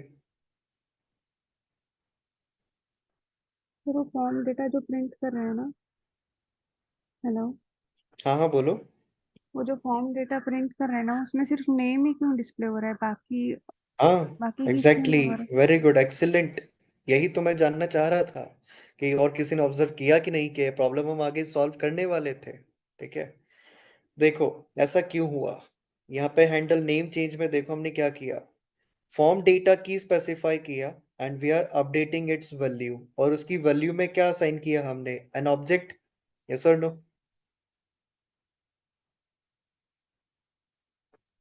Yes, sir. ठीक है, तो ऑब्जेक्ट असाइन किया तो क्या हुआ, पुराना जो उसके पास में डेटा रखा हुआ था, प्रीवियस जो फॉर्म डेटा के पास ऑब्जेक्ट था, वो तो रिप्लेस हो गया विद दिस न्यू ऑब्जेक्ट. आया ना, मानते हो ये बात? Yes, sir. तो इस नए ऑब्जेक्ट में आपके पास सिर्फ नेम की है, only single key we are having. We are not having phone, email और द पासवर्ड कीज, राइट. बाकी फॉर्म डेटा यहाँ पे नहीं है, we are only having this name key. तो इसने क्या किया, पूरे ऑब्जेक्ट को यहाँ पे रिप्लेस कर दिया विथ ओनली अ सिंगल की एंड वैल्यू पेयर. तो इसलिए यहाँ पे सिर्फ नेम की आपको देखने को मिल रहा है. ठीक है, अभी एक और स्टेप आगे बढ़ते हैं, एक फोन नंबर भी इनपुट लेते हैं, फिर देखते हैं इस प्रॉब्लम को हमें कैसे रेक्टिफाई करना है, ये क्या और आपको लॉन्ग टर्म में इश्यूज दे सकता है. Okay, late me create one more input field here. So input and type equal to, again it will be text, and place holder यहाँ पे रखते हैं एंटर फोन. ठीक है, तो अब बताओ फोन इनपुट के लिए क्या करें, what we have to do? For an on change, the function. हाँ, अगेन इसके लिए ऑन चेंज इवेंट को लिसन करोगे, एक और फंक्शन यहाँ पे बनाओगे. So let's define a function handle phone change. Okay, and again we have to take event object. तो इस फंक्शन को पहले रेफर कर देते हैं. सर सेम फंक्शन में नहीं कर सकते हम? क्या? हैंडल नेम चेंज है ना, उस पे नहीं कर सकते फोन को कर भी? सकते हैं, उसी में ही करेंगे. आ रहा हूँ, सब क्योंकि पे आ रहा हूँ, वो स्टेप बाय स्टेप. हाँ एग्जैक्टली. ऑब्जेक्ट है एक उसके में। हाँ, आप लोग यहाँ पे सही डायरेक्शन में जा रहे हो. अगर ये डाउट्स आ रहे हैं ना, तो आप बिल्कुल सही डायरेक्शन में प्रोसीड कर रहे हो. आपने सही सोचा कि एक ही फंक्शन में नहीं कर सकते क्या, और डेफिनेटली हम लोग वही करेंगे आगे. क्योंकि जरा सोचो, अगर इस फॉर्म के अंदर we are let's say having 20 fields और 100 फील्ड्स और 50 फील्ड्स, तो ऐसे एक एक करके कब तक फंक्शन बनाने बैठेंगे. Okay, so we are going to do that thing, but उससे पहले स्टेप बाय स्टेप चीजों को समझते हैं, ताकि एक ही साथ अगर इतना कॉम्प्लेक्स कोड में लिख दूंगा ना, तो वो सिर के ऊपर से निकल जाएगा फिर. तो इसलिए स्टेप बाय स्टेप आगे प्रोसीड हो रहे हैं. सो this dot handle phone page. ठीक है, अब ये बताओ, इसका जो इवेंट ऑब्जेक्ट है वो कौन सा एलिमेंट आपको निकाल के देगा ई डॉट टारगेट से? यस, फोन फील्ड निकाल के देगा आपको. ठीक है, तो अगर हैंडल नेम चेंज की बात करोगे तो ई डॉट टारगेट देगा नेम वाला फील्ड. अगर हैंडल फोन चेंज की बात करोगे सो ई डॉट टारगेट देगा फोन का फील्ड. ठीक है, so again we need to set state. So this dot set state. तो अगेन हमें जो स्टेट सेट करना है वो फॉर्म डेटा है, और फिर इसमें नया ऑब्जेक्ट असाइन करेंगे विद की फोन, और उसकी वैल्यू होगी ई dot target dot value. E dot target dot value. ठीक है, और हैंडल सबमिट पे फिर मैंने यहाँ पे फॉर्म डेटा को प्रिंट कर दिया. ठीक है, तो नाउ लेट्स सी यहाँ पे क्या रिजल्ट हमें मिलता है. ठीक है, सो मैंने नेम एंटर किया अमन, मैंने फोन नंबर एंटर किया लेट्स से 91. अरे बाइंड करना रह गया उसको.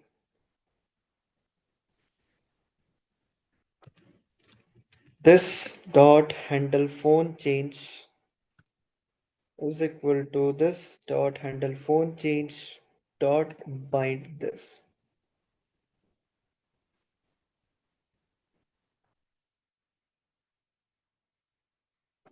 ठीक है, let me give a name Aman and let me give a phone number, for example 9191, and let's click on this get name. तो देखो, हमें यहाँ पे सिर्फ एक ही की मिला, that is phone.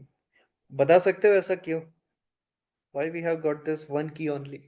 पूरा ऑब्जेक्ट सर रिप्लेस हो वो गया. वो रिप्लेस कर पहला दिया ऑब्जेक्ट सर. हाँ, हम पूरा ऑब्जेक्ट यहाँ पे रिप्लेस कर रहे हैं. तो क्या सॉल्यूशन होना चाहिए? Single function. ऊपर के ऑब्जेक्ट में लगा। सिंगल फंक्शन नहीं, मुझे इसी अप्रोच पे जाना है. दो अलग अलग फंक्शन है, तो क्या करें? सुपर क्या क्या क्या? सर, जैसे मेथड ओवरराइडिंग में सुपर यूज करते थे, ऊपर का मेथड ओवरराइड करते थे वैसे. नहीं नहीं नहीं नहीं नहीं नहीं, ये कोई पेरेंट और चाइल्ड थोड़ी ना है यहाँ पे. डोंट यू थिंक कि आप सिर्फ यहाँ पे नया की वैल्यू पर असाइन कर रहे हो, तो ये तो असाइन करना ही है. Apart from this we have to also persist the current form data. Current form data है, उसके साथ में नया की वैल्यू पर असाइन करना है ना? Yes. ठीक है, अभी हम सिर्फ क्या कर रहे हैं, सिर्फ नया की वैल्यू पर असाइन कर रहे हैं, जिससे क्या हो रहा है, यूजर ने पहले नेम एंटर किया, तो ये जो फॉर्म डेटा था आपका, इसमें एक ऑब्जेक्ट नया असाइन हुआ जिसमें सिर्फ नेम का की वैल्यू पेयर है. ठीक है, तो जब यूजर ने नेम एंटर किया तो फॉर्म डेटा में सिर्फ एक की वैल्यू पेयर था विद नेम वैल्यू. अब यूजर ने जब फोन नंबर में कुछ भी टाइप किया तो क्या हुआ, एक और नया ऑब्जेक्ट उसमें रिप्लेस हो गया. मतलब जो पुराना नेम के साथ में जो डेटा था वो ओवरराइड हो गया with this new key value pair. तो उसमें सिर्फ एक ही की है अब आपका लेटेस्ट फोन का.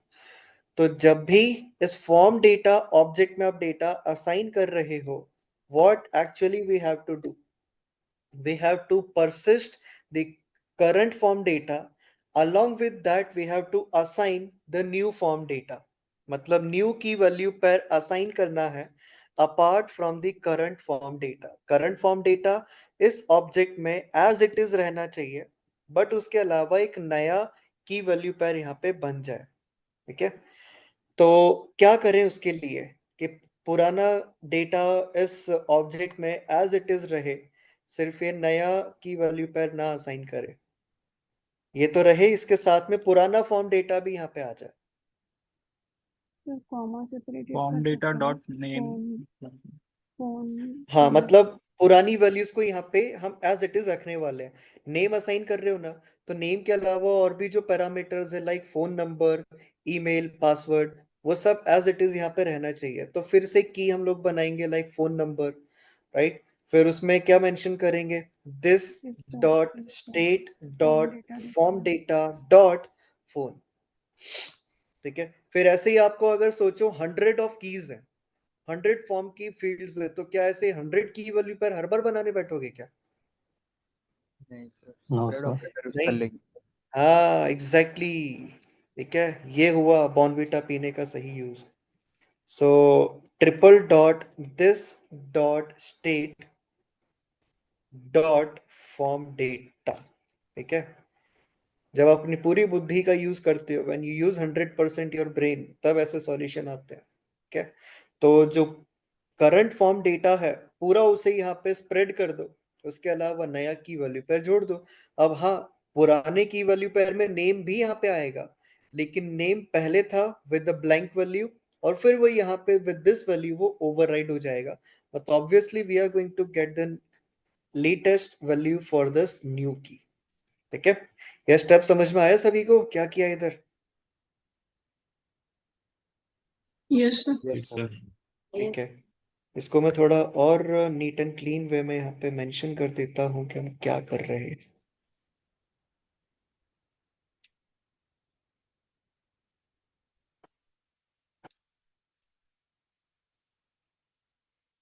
अब थोड़ा ज्यादा रीडेबल है. तो फॉर्म डेटा में पहले तो करंट फॉर्म का डेटा स्प्रेड कर दिया, फिर नेम असाइन किया, फिर सेम वे में यहाँ पे भी हमें यही स्टेप लेना पड़ेगा. मैं भी इसको और थोड़ा फॉर्मेट कर देता हूँ.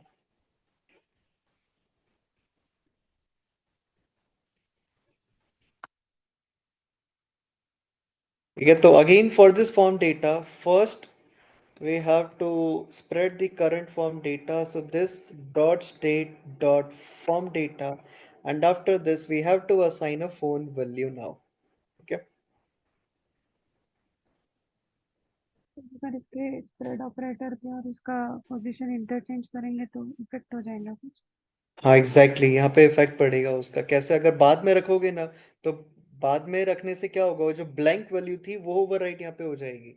मतलब फोन नंबर में जो अभी करंट वैल्यू आई है उसे रिप्लेस कर देगा वो एम्प्टी स्ट्रिंग, तो बाद में जो रखोगे एम्प्टी स्ट्रिंग कंसीडर करेगा वो. ठीक है, इसलिए फॉर्म डेटा यहाँ पे पहले रखा है मैंने. ठीक है, बट सर वो सेट हो रही है ना बस। सेट तो आप देखो यहाँ पे भी क्या हो रहा है. फॉर्म डेटा अगर आ रहा है तो इसका मतलब क्या है, पहले फोन की वैल्यू भी यहाँ पे स्प्रेड हो रही है जो कि ब्लैंक था, फिर यहाँ पे फोन की वैल्यू एक न्यू असाइन हो रही है ना, तो वो वैल्यू ओवरराइड आपकी हो रही है. ठीक है, तो always go with this approach. पहले फॉर्म का डेटा यहाँ पे लेके आओ, फिर उसके बाद नया की वैल्यू पर असाइन करो, so that you will always have a guaranteed a new value inside your state. क्योंकि यहाँ पे जावास्क्रिप्ट में देखो रिस्क बिल्कुल मत लेना, क्योंकि few operations are synchronous and few operations are asynchronous. तो ऐसी बहुत बार प्रॉब्लम आती है कि स्टेटमेंट आगे पीछे चल जाते हैं.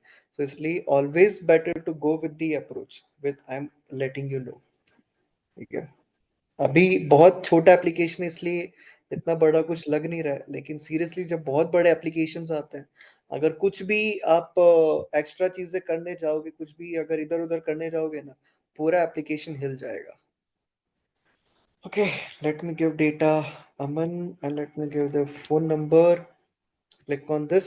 Now you can see we are having the entire object for the form data with correct value for name and phone, and email और password तब भी blank ही है. ठीक है, so got this thing. Yes, sir. Yes, sir. ठीक है, Yes. Okay. चलो तो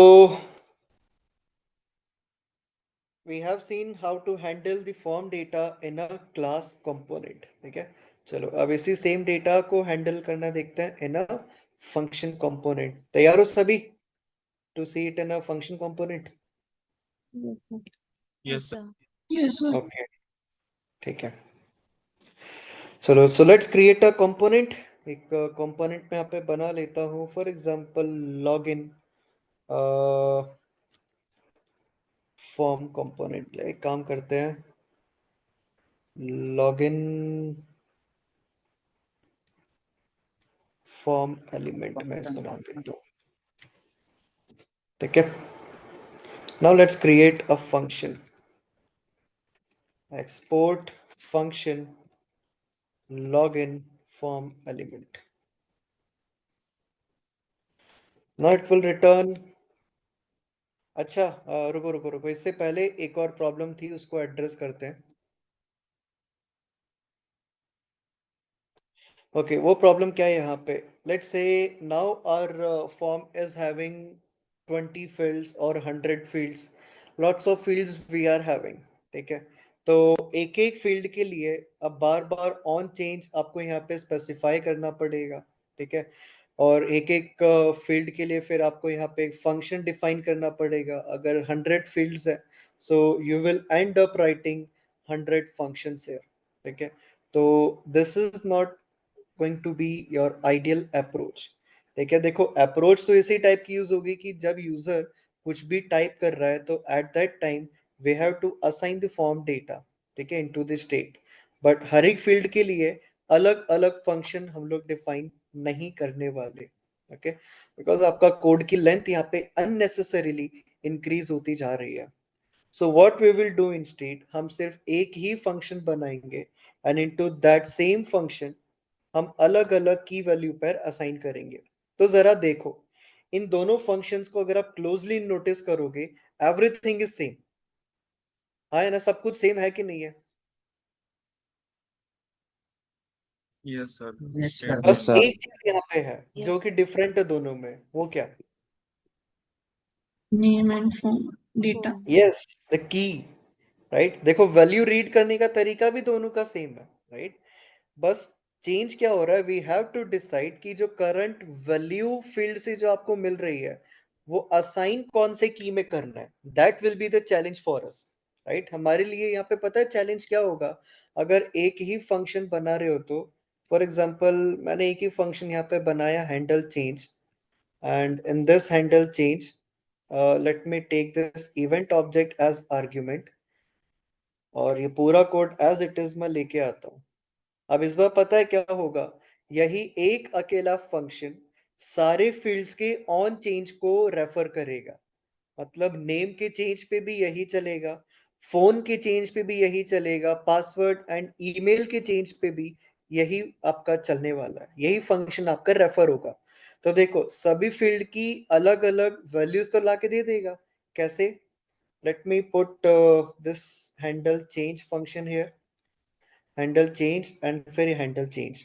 अब जरा बताओ, अगर पहली बार हैंडल चेंज चल रहा है नेम के लिए, तो e dot target dot value कौन से फील्ड की वैल्यू लाके देगा? Name. नेम। और अगर सेकंड टाइम ये चला फॉर एग्जांपल फोन फील्ड के लिए, तो ये फोन फील्ड की वैल्यू लाके देगा। मानते हो ये बात, यस और नो? Yes, sir. Yes. हाँ, वैल्यू तो डिफरेंट डिफरेंट ये लाके दे रहा है, बट चैलेंज क्या है कि वो हर बार नेम की के अंदर ही वो असाइन करेगा। अगर सपोज मैं यहाँ पे फोन लिख दूंगा तो हर बार वो फोन की के अंदर ही सारी वैल्यूज को असाइन करता जाएगा, राइट। सो अब हमें ये चीज का कैसे पता चलेगा कि हमें असाइन कौन से की में करना है, राइट। क्योंकि जब वो नेम के अंदर वैल्यू टाइप करेगा तो वो वैल्यू नेम की में असाइन होनी चाहिए। वो जब फोन में असाइन टाइप करेगा तो वो जो करंट वैल्यू है e dot target dot value वो फोन की में असाइन होनी चाहिए। तो don't you think we have to make this key as a dynamic? Yes, sir. Yes, sir. ये की आपकी डायनामिक बन जानी चाहिए। डायनामिक बोले तो क्या, कि जिस फील्ड में यूजर ने टाइप किया है उस फील्ड के अकॉर्डिंग की यहाँ पे चेंज हो जाए, राइट। अगर मैं नेम फील्ड में टाइप कर रहा हूँ तो यहाँ पे की बन जाए नेम। अगर मैं फोन फील्ड में कुछ टाइप कर रहा हूँ so it should become phone. If I am typing into the email field then this key should become email. Then this simply means what? This time we have to assign a key that is dynamic. Let me open a notes file. एक operation यहाँ पे देखते हैं Jason object पे। Okay, तो हमें क्या करना है, एक ऐसा जेसन ऑब्जेक्ट बनाना है जिसके अंदर एक ऐसी की आने वाली है जो कि डायनामिक है। मतलब वो एज ए स्टैटिक की नहीं है। जैसे अभी करंटली क्या होता है, we are just creating an object, और ऑब्जेक्ट बनाते टाइम ही हम सारे की एंड वैल्यू डिसाइड कर लेते हैं कि क्या हमारे पास कीज एंड वैल्यूज होंगे, ठीक है। लेकिन फॉर एग्जांपल रमेश, लेकिन ऐसा हो सकता है कि इन अ जेसन ऑब्जेक्ट आपको कोई की डायनामिकली मिल रही हो। मतलब की का जो नाम है ना, यहाँ पे नाम क्या रहना चाहिए, वो आपको डायनामिकली मिल रहा है। फॉर एग्जांपल, बहुत ध्यान से समझना, थोड़ी सी ट्रिकी है ये चीज। वेर की नेम एक वेरिएबल है आपके पास, ठीक है, और उसकी सर्टेन वैल्यू है, फॉर एग्जांपल मार्क्स, ठीक है। ध्यान से समझना यहाँ पे कॉन्सेप्ट क्या है। मेरे पास एक वेरिएबल है की नेम, उसकी वैल्यू है marks. What I want is कि the value of this variable key name should become the key of my third key value pair, ठीक है। ये जो थर्ड इसका की वैल्यू पेयर होगा, मतलब थर्ड जो इसका जेसन का एलिमेंट है, for this what I want कि the value for this variable key name should become its key. ये समझ में आए रिक्वायरमेंट क्या है? Yes, sir. ठीक है, तो ये जो वेरिएबल था की नेम, इसकी वैल्यू क्या है, मार्क्स। तो ये यहाँ पे इस थर्ड एलिमेंट के लिए की बन जाए, ठीक है। अगर सपोज इसकी वैल्यू होती let's say x Y Z, तो हम लोग क्या चाहते हैं कि की नेम की जो वैल्यू है वो यहाँ पे इसका की बन जाए। तो अब इस बार की क्या बनना चाहिए, एक्स वाई जेड, ठीक है। ये सबको क्लियर है ना रिक्वायरमेंट क्या है? Yes. यस। ठीक है, तो अब जरा बताओ, अगर मैं यहाँ पे की नेम लिख दूं तो क्या होगा? XYZ ही आएगा सर। XYZ. नहीं, की नेम वाली वो वैल्यू चेंज हो जाएगा सर। वो हम की नेम ही कंसीडर करेगा एज अ की। डू यू थिंक जैसे आईडी डायरेक्टली लिखा हुआ है तो आईडी नाम का की बन गया, नेम लिखा हुआ है तो नेम का की बन गया, वैसे ही मैंने अब अगर की नेम यहाँ पे लिखा हुआ है तो नहीं लगता क्या कि की नेम नाम का ही की बना देगा? Yes, sir. यस। लेकिन हमें क्या चाहिए था कि की नेम एक वेरिएबल है, तो इसकी वैल्यू एज अ की कंसीडर होनी चाहिए, ठीक है। Period. तो for that purpose you have to put this variable name into square brackets, ठीक है। आपको अगर वेरिएबल की वैल्यू को एज अ की कंसीडर करना है तो उस वेरिएबल का नाम लिखो एंड पुट स्क्वायर ब्रैकेट्स, ठीक है। अब इस की नेम की जो वैल्यू होगी ना, यहाँ पे एक्स वाई जेड जो भी इसकी वैल्यू है वो यहाँ पे कंसीडर होगी एज अ की। तो इस की नेम की वैल्यू थी एक्स वाई जेड, तो इस ऑब्जेक्ट में थर्ड एलिमेंट का की बनेगा एक्स वाई जेड और उसकी वैल्यू होगी 90। So this is how you are required to create a dynamic key, ठीक है। डायनामिकली ऐसे यहाँ पे की बनेगी, ठीक है। तो आपको की डायनामिकली क्रिएट करना है तो जेसन ऑब्जेक्ट में स्क्वायर ब्रैकेट मेंशन करोगे and in that square bracket you have to mention your variable name, ठीक है। ये समझ में आया? सर एक बार रिपीट करो ना की नेम का, वो कैसे रिप्लेस करें मतलब XYZ को? एक सेकंड रुको, एक फाइल मैं यहाँ पे क्रिएट करता हूँ, एक डॉट जेएस फाइल।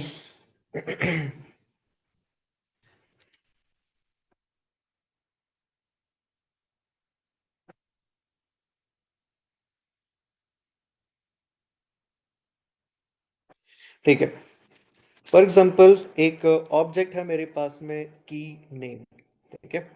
और की नेम के अंदर वैल्यू थी फॉर एग्जांपल XYZ। एक ऑब्जेक्ट मैंने बनाया जिसमें लेट्स से एक की तो है मेरे पास में ID, ये मैं हार्ड कोडेड यहाँ पे बना रहा हूँ। एक की मैं बना रहा हूँ यहाँ पे नेम, जिसमें कोई भी एक नेम असाइन कर दिया। And what I want is कि की नेम वेरिएबल की जो वैल्यू है वो नया की बन जाए। तो वो सोच के फिलहाल मैंने क्या किया, की नेम मेंशन किया एंड उसकी वैल्यू मैं यहाँ पे रख देता हूँ फॉर एग्जांपल 90। ये कोई भी रैंडम वैल्यू मैंने असाइन कर दिया, ठीक है। अब कंसोल लॉग करते हैं, कंसोल डॉट लॉग obj, ठीक है। अब इसको रन करते हैं।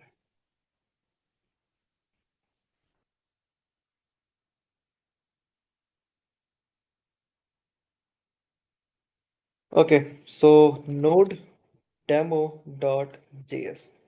तो यहाँ पे देखो जो रिजल्टेंट ऑब्जेक्ट आया उसमें ये जो की नेम था वो as it is as a key का नाम कंसीडर हो गया। ये आपका वैल्यू थोड़ी ना लेके आ रहा है। ओके, ये समझ में आया इसने क्या किया? अभी की नेम नाम का ही Yes. इसने की बना दिया। लेकिन हमें क्या चाहिए, what we want? XYZ. value XYZ. हाँ, की नेम एक वेरिएबल है तो इसकी वैल्यू एज अ की नेम कंसीडर होनी चाहिए। So for this you have to place square bracket, variable का नाम लिखो और की में आपका स्क्वायर ब्रैकेट मेंशन कर दो। तो अब ये क्या करेगा, की नेम वेरिएबल की जो वैल्यू है ना उसे एज अ की कंसीडर करेगा। अब देखो हुआ कुछ चेंज आया समझ में यहाँ पे क्या हुआ? Yes, sir. ठीक है, तो यही सेम कॉन्सेप्ट हमें फॉर्म के लिए भी तो यूज करना है। क्योंकि तुमको क्या लगता है, क्या यहाँ पे की का नाम ऐसे हार्ड कोडेड कुछ भी स्पेसिफाई कर सकते हैं क्या?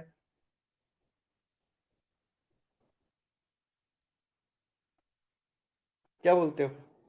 क्या सिर्फ ईमेल यहाँ पे लिखे रहने दें हैंडल नहीं चेंज पे?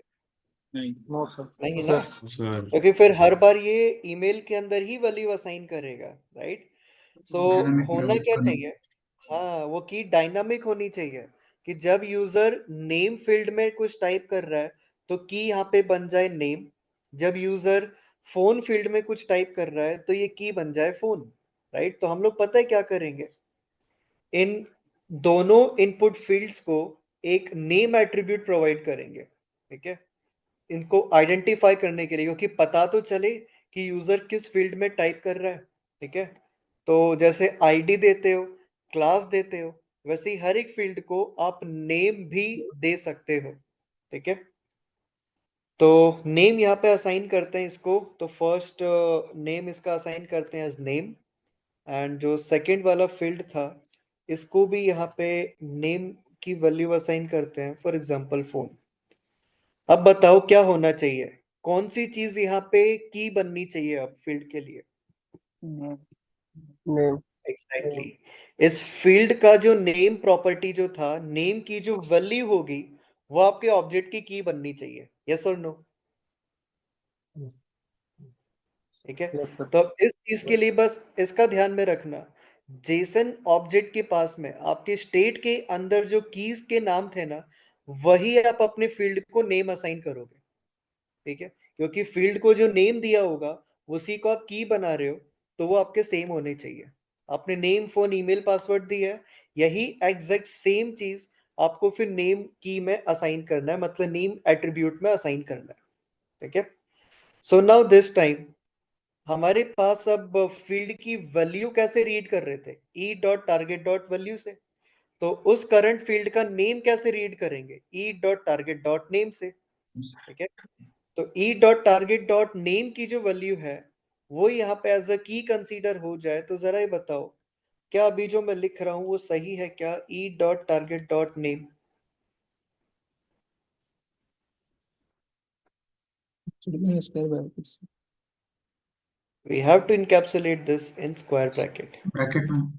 ठीक है। तो अब यहाँ पे स्क्वायर ब्रैकेट लगा दिया तो क्या होगा, ई डॉट टारगेट डॉट नेम जो है वो कंसीडर होगा, इसकी जो वैल्यू होगी वो कंसीडर होगी एज अ की, और ये ई dot target dot value obviously उसकी वैल्यू निकाल के दे देगा। तो देखो फॉर द फर्स्ट टाइम जब user first time name field की वैल्यू एंटर करेगा तो क्या होगा, नेम उसका नेम है, राइट, मतलब इस नेम फील्ड की जो वैल्यू है वो खुद नेम है, तो नेम नाम की ही की बना देगा। फिर नेक्स्ट टाइम जब यूजर फोन फील्ड में कुछ टाइप करेगा, so e dot target dot name से what we will get, this value phone, so your phone will become a key. In similar way, when user will start typing into the email field, so this e dot target dot email will give you which thing, the e dot target dot name will give you email, so email will become a key. Okay, so this is how we are going to assign a form data into the state. अब आपको अलग अलग functions बनाने की जरूरत नहीं है। तो देखो बिना डॉम मैनिपुलेशन के थोड़ी सी कॉम्प्लेक्सिटी तो है, लेकिन see the amount of optimization we have done. सिर्फ इतने लाइन ऑफ कोड से अब भले ही आपके पास में 100 फील्ड्स आए या 500 फील्ड्स हो, एक फील्ड हो, दो फील्ड हो, कितने भी फील्ड्स हो, it is going to work on to each and every form. ठीक है, बस ये अंडरस्टैंडिंग आपको रखनी होगी कि ये डेटा किस वे में आपका असाइन हो रहा है। ठीक है, so now let's again run this और देखते हैं क्या चेंज आता है यहाँ पे। तो देखो हमने दोनों पे सेम फंक्शन रेफर किया है, राइट, नेम पे भी हैंडल चेंज है एंड फोन पे भी यहाँ पे सेम आपका हैंडल चेंज है।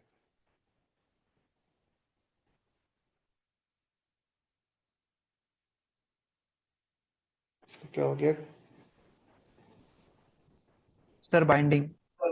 अरे बाइंडिंग तो की नहीं, ये तो पुराने फंक्शंस थे, तो एक इधर लगेगा और एक इधर।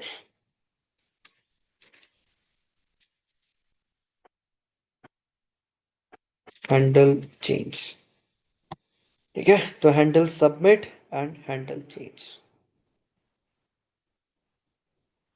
So name let's say Rahul and phone number, let's say कोई भी random phone number दिया। Now let's click on this, so you can see again we are having this entire form data, but this time we are only having the single function that is assigning different key value pair on the basis of data which we have given।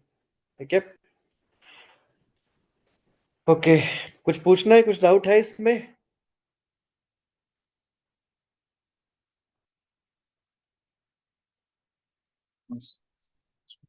नहीं। Okay, ठीक है, चलो तो फिर यही same चीज को implement करते हैं इन अ फंक्शन कंपोनेंट। देखे वो बड़े आगे। Yes sir. ठीक है, तो let's create a function, export function, and let's name it as a login form element। ठीक है, login form element यहाँ पे create किया, and now let's return our user interface that will first have a division, and let's have input fields। वही same input fields को मैं यहाँ पे लेके आ जाता हूँ। ये तीन input field, two input fields are there and one button is there।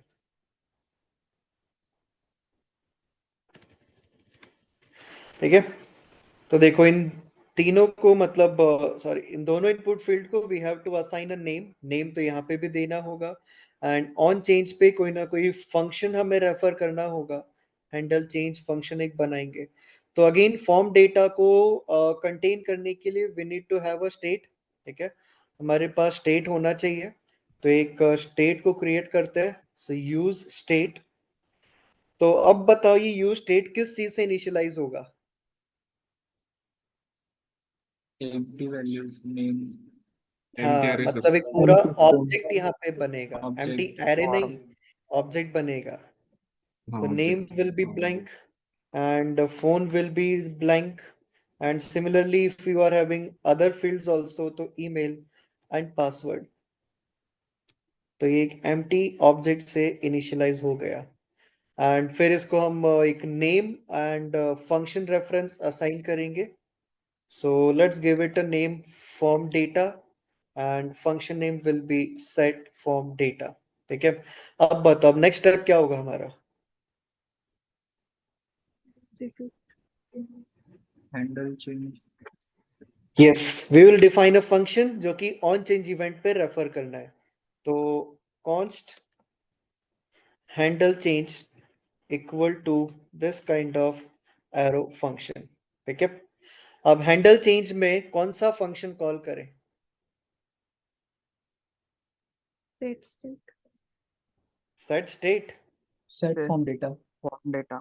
Exactly, set form data. And एक इवेंट का आर्ग्यूमेंट यहाँ पे ले लो, ओके, क्योंकि इवेंट तो सेम वे में आपकी वर्क करने वाली है। एंड अब बताओ क्या करना है सेट फॉर्म डेटा में। फॉर्म डेटा एक स्टेट था जो कि क्या है, क्या एक स्ट्रिंग है, या वो एरे है, या वो जेसन ऑब्जेक्ट है? Object, sir. JSON object. Object है। So this means we need to pass a new object into it. तो जो नया ऑब्जेक्ट होगा वो कैसा बनना चाहिए? सिर्फ only with the new key value पे, और we also need to spread the form data. We need to spread as well. Spread. Spread, sir. Yes, spread भी करना पड़ेगा। सो ट्रिपल डॉट क्या लिखेंगे? This dot state dot. No, No, sir. sir. No, sir. Form data. Directly. Yes, Form only data. form data is needed. ठीक है, so spread this form data and assign a new key value pair। तो जो नया की value pair होगा, क्या उसमें की ऐसे ही हार्ड कोडेड मेंशन करेंगे क्या? नहीं. नहीं, तो क्या होगा फिर? Form dot. डायनामिक कैसे? स्क्वायर ब्रैकेट में E dot E dot target target dot dot name. Name. Exactly, this will become your की। एंड उसकी वैल्यू के लिए ई dot target dot value. Value. ठीक है, आया समझ में सभी को हैंडल चेंज? Yes sir. ठीक है, तो देखो क्लास कंपोनेंट में थोड़ा सा बड़ा कोड आपको लिखना पड़ा था, बार बार आपको पहले तो सेट स्टेट कॉल किया, फिर अंदर एक ऑब्जेक्ट, फिर उसकी की, फिर उसके अंदर आपको फॉर्मेटिंग करनी पड़ी। उससे बेटर है why not to go with this function component जहाँ पे एक इजी अप्रोच आपको मिल रही है। सो अब हैंडल सबमिट को डिफाइन करते हैं and this will just simply log the form data. अब इसको अगर फॉर्म डेटा सिंपली लॉग ही करना है, सो फॉर्म डेटा यहाँ पे एज इट इज डिस्प्ले कर दो। ठीक है, ये समझ आया सबको हैंडल सबमिट और handle change? Yes, sir. Okay, चलो तो अब यहाँ पे let's display this login form element. इसको मैं कमेंट कर देता हूँ, लॉगिन फॉर्म को भी कमेंट कर देते हैं, यूजर डेटा को भी कमेंट कर देते हैं, and let's display login form element।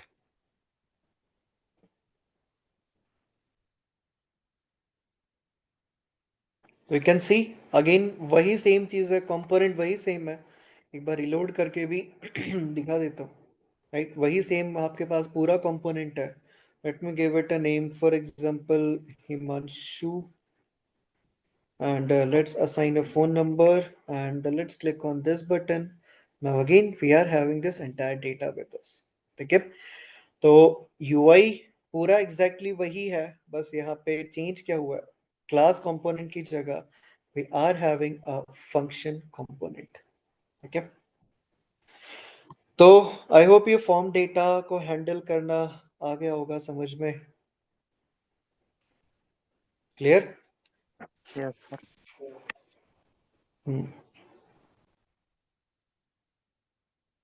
Okay, I think इस सेशन में इतना ही रखते हैं। कुछ डाउट्स हैं आपके तो यू कैन आस्क। सर वो जो नेम लिख रहे हैं तो नेम हर एक फील्ड को रेफर कर रहा है, राइट? हाँ एग्जैक्टली, ओके, उस फील्ड का आइडेंटिफायर है वो। ठीक।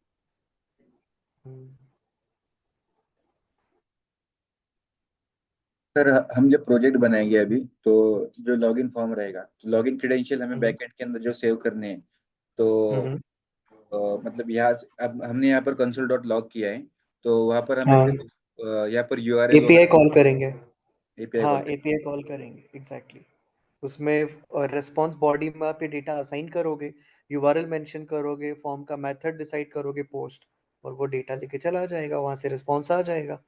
वहां से रिस्पांस में टोकन आएगा अगर डेटा सही होगा तो, और फिर उस टोकन को हम ब्राउजर में लोकल स्टोरेज में स्टोर कर लेंगे। और फिर आगे जब कोई सिक्योर एपीआई कॉल करनी होगी तो फिर उसी लोकल स्टोरेज से टोकन को रीड करके हम हेडर के अंदर पास करके भेज देंगे। ये फ्लो यहाँ पे होगा। तो अभी इसके अंदर मतलब प्रोजेक्ट के लिए हम इसको सिर्फ लॉगिन फॉर्म तो बना सकते हैं ना इसके ऊपर, इतने इसके ऊपर। बिल्कुल बिल्कुल बना सकते हो। इसी पे लॉगिन फॉर्म भी बनाओगे और इसी कॉन्सेप्ट पे आप आगे साइन अप फॉर्म भी बनाओगे। भी पूरा प्रोजेक्ट बनाने वाले हम आगे, बस ये दो तीन कुछ चीजें देखना बाकी है हमारी। देखो एपीआई से डेटा कैसे फेच करना है वो हमने देख लिया, फॉर्म डेटा कैसे हैंडल करना है वो हमने देख लिया। अब बस देखना ये हमें राउटिंग और बूटस्ट्रैप कैसे इंटीग्रेट करना है, फिर उसके बाद हम सीधा प्रोजेक्ट पे ही आने वाले हैं। हाँ ओके सर, सर। उसकी जरूरत भी है। क्या? वो एक प्रोजेक्ट करना ही पड़ेगा क्योंकि अभी कंफ्यूजन हो रहा है कहाँ से हाँ स्टार्ट करें, कैसे लिंक करें। हाँ प्रोजेक्ट करेंगे ना, क्योंकि उसके बिना आपको पूरी साइकिल कंप्लीट नहीं होगी, मतलब समझ ही नहीं आएगा कि प्रोसीड कैसे करना है, रीयूजेबिलिटी कैसे सोचना है, एपीआई कैसे कॉल करना है, कौन सा कोड कहाँ पे लिखना है। हम सारी चीज़ें प्रोजेक्ट में देखेंगे। पहले हम वो प्रोजेक्ट बनाएंगे अपना स्टूडेंट वाला, और जिसकी एपीआईज हमने बनाई थी। फिर वो डमी प्रोजेक्ट कंप्लीट करने के बाद में अगर हमारे पास में टाइम बचा तो फिर एक और प्रोजेक्ट हम लोग पिक करेंगे, वो एक्सपेंस ट्रैकर एप्लीकेशन।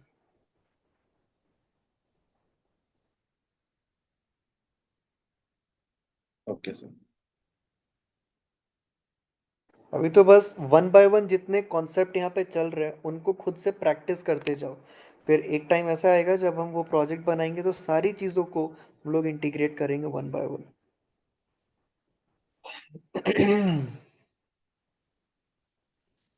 अच्छा ये बताओ, फ्रॉम नाउ ऑल्सो, आज क्या है, 15th है right?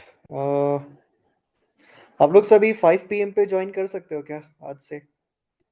Is it possible? Yes yes sir. Sir. Yes, sir.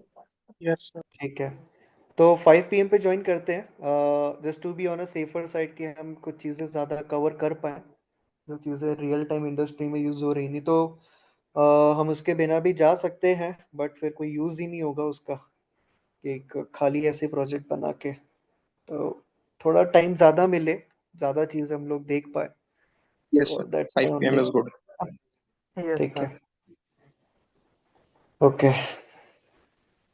Hello sir. हाँ दीपक। सर मैं कल वो डेटा फैच कर रहा था एपीआई से, तो वो डिटेल्स आ नहीं रही थी। क्या शेयर करूँ क्या मैं सर स्क्रीन? हाँ एक सेकेंड, हाँ करो शेयर।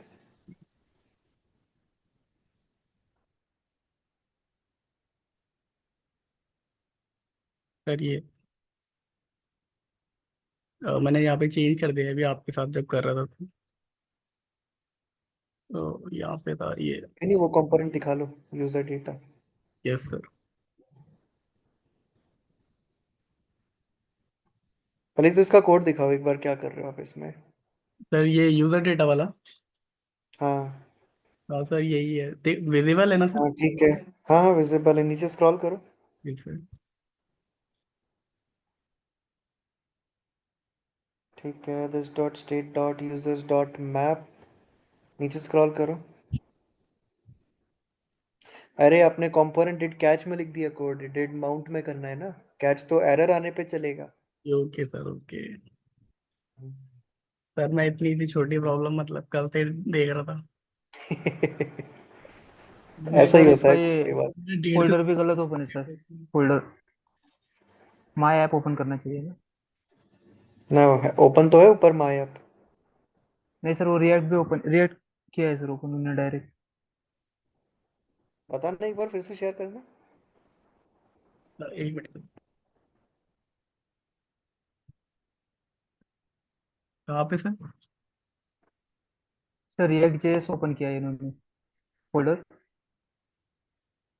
नहीं आ रहा है उसमें। अरे हाँ सही है, हाँ वो उसके पहली अंदर बार उसने माई उससे बना कोई है। फर्क नहीं पड़ेगा। सही है, उसका कोई बट ये दिक्कत ध्यान में रखना, दीपक ये ध्यान में रखना, जब आप कमांड एग्जीक्यूट कर रहे हो तो माई ऐप के अंदर जाके कमांड चलानी है, ठीक है? यस सर, यहाँ पे चला रहा था ये टर्मिनल पे हाँ ये। चलेगा, ठीक है, बाकी ओके, सही है। No problem. ठीक। Sir okay. इसमें कहीं से पता नहीं चल सकता कि एरर वगैरह कहाँ पर चल आ रही है, वो उसका थोड़ा सा, हाँ सर जैसे ये उसका बहुत एरर आईडी कंसोल होता पे है। आ जाएगी ना, एरर कंसोल पे आ जाएगी आपको, यहाँ पे जो इसका कंसोल दिखता है ना जहाँ पे आप npm स्टार्ट करके छोड़ देते हो, हाँ वहीं पे एरर आ जाएंगी और वही सेम एरर आपको ब्राउजर के कंसोल पे भी मिलेगा। हाँ yes sir. Okay sir. Okay sir. Okay, तो इवनिंग सेशन में हम लोग स्टार्ट करेंगे राउटिंग एंड बूटस्ट्रैप।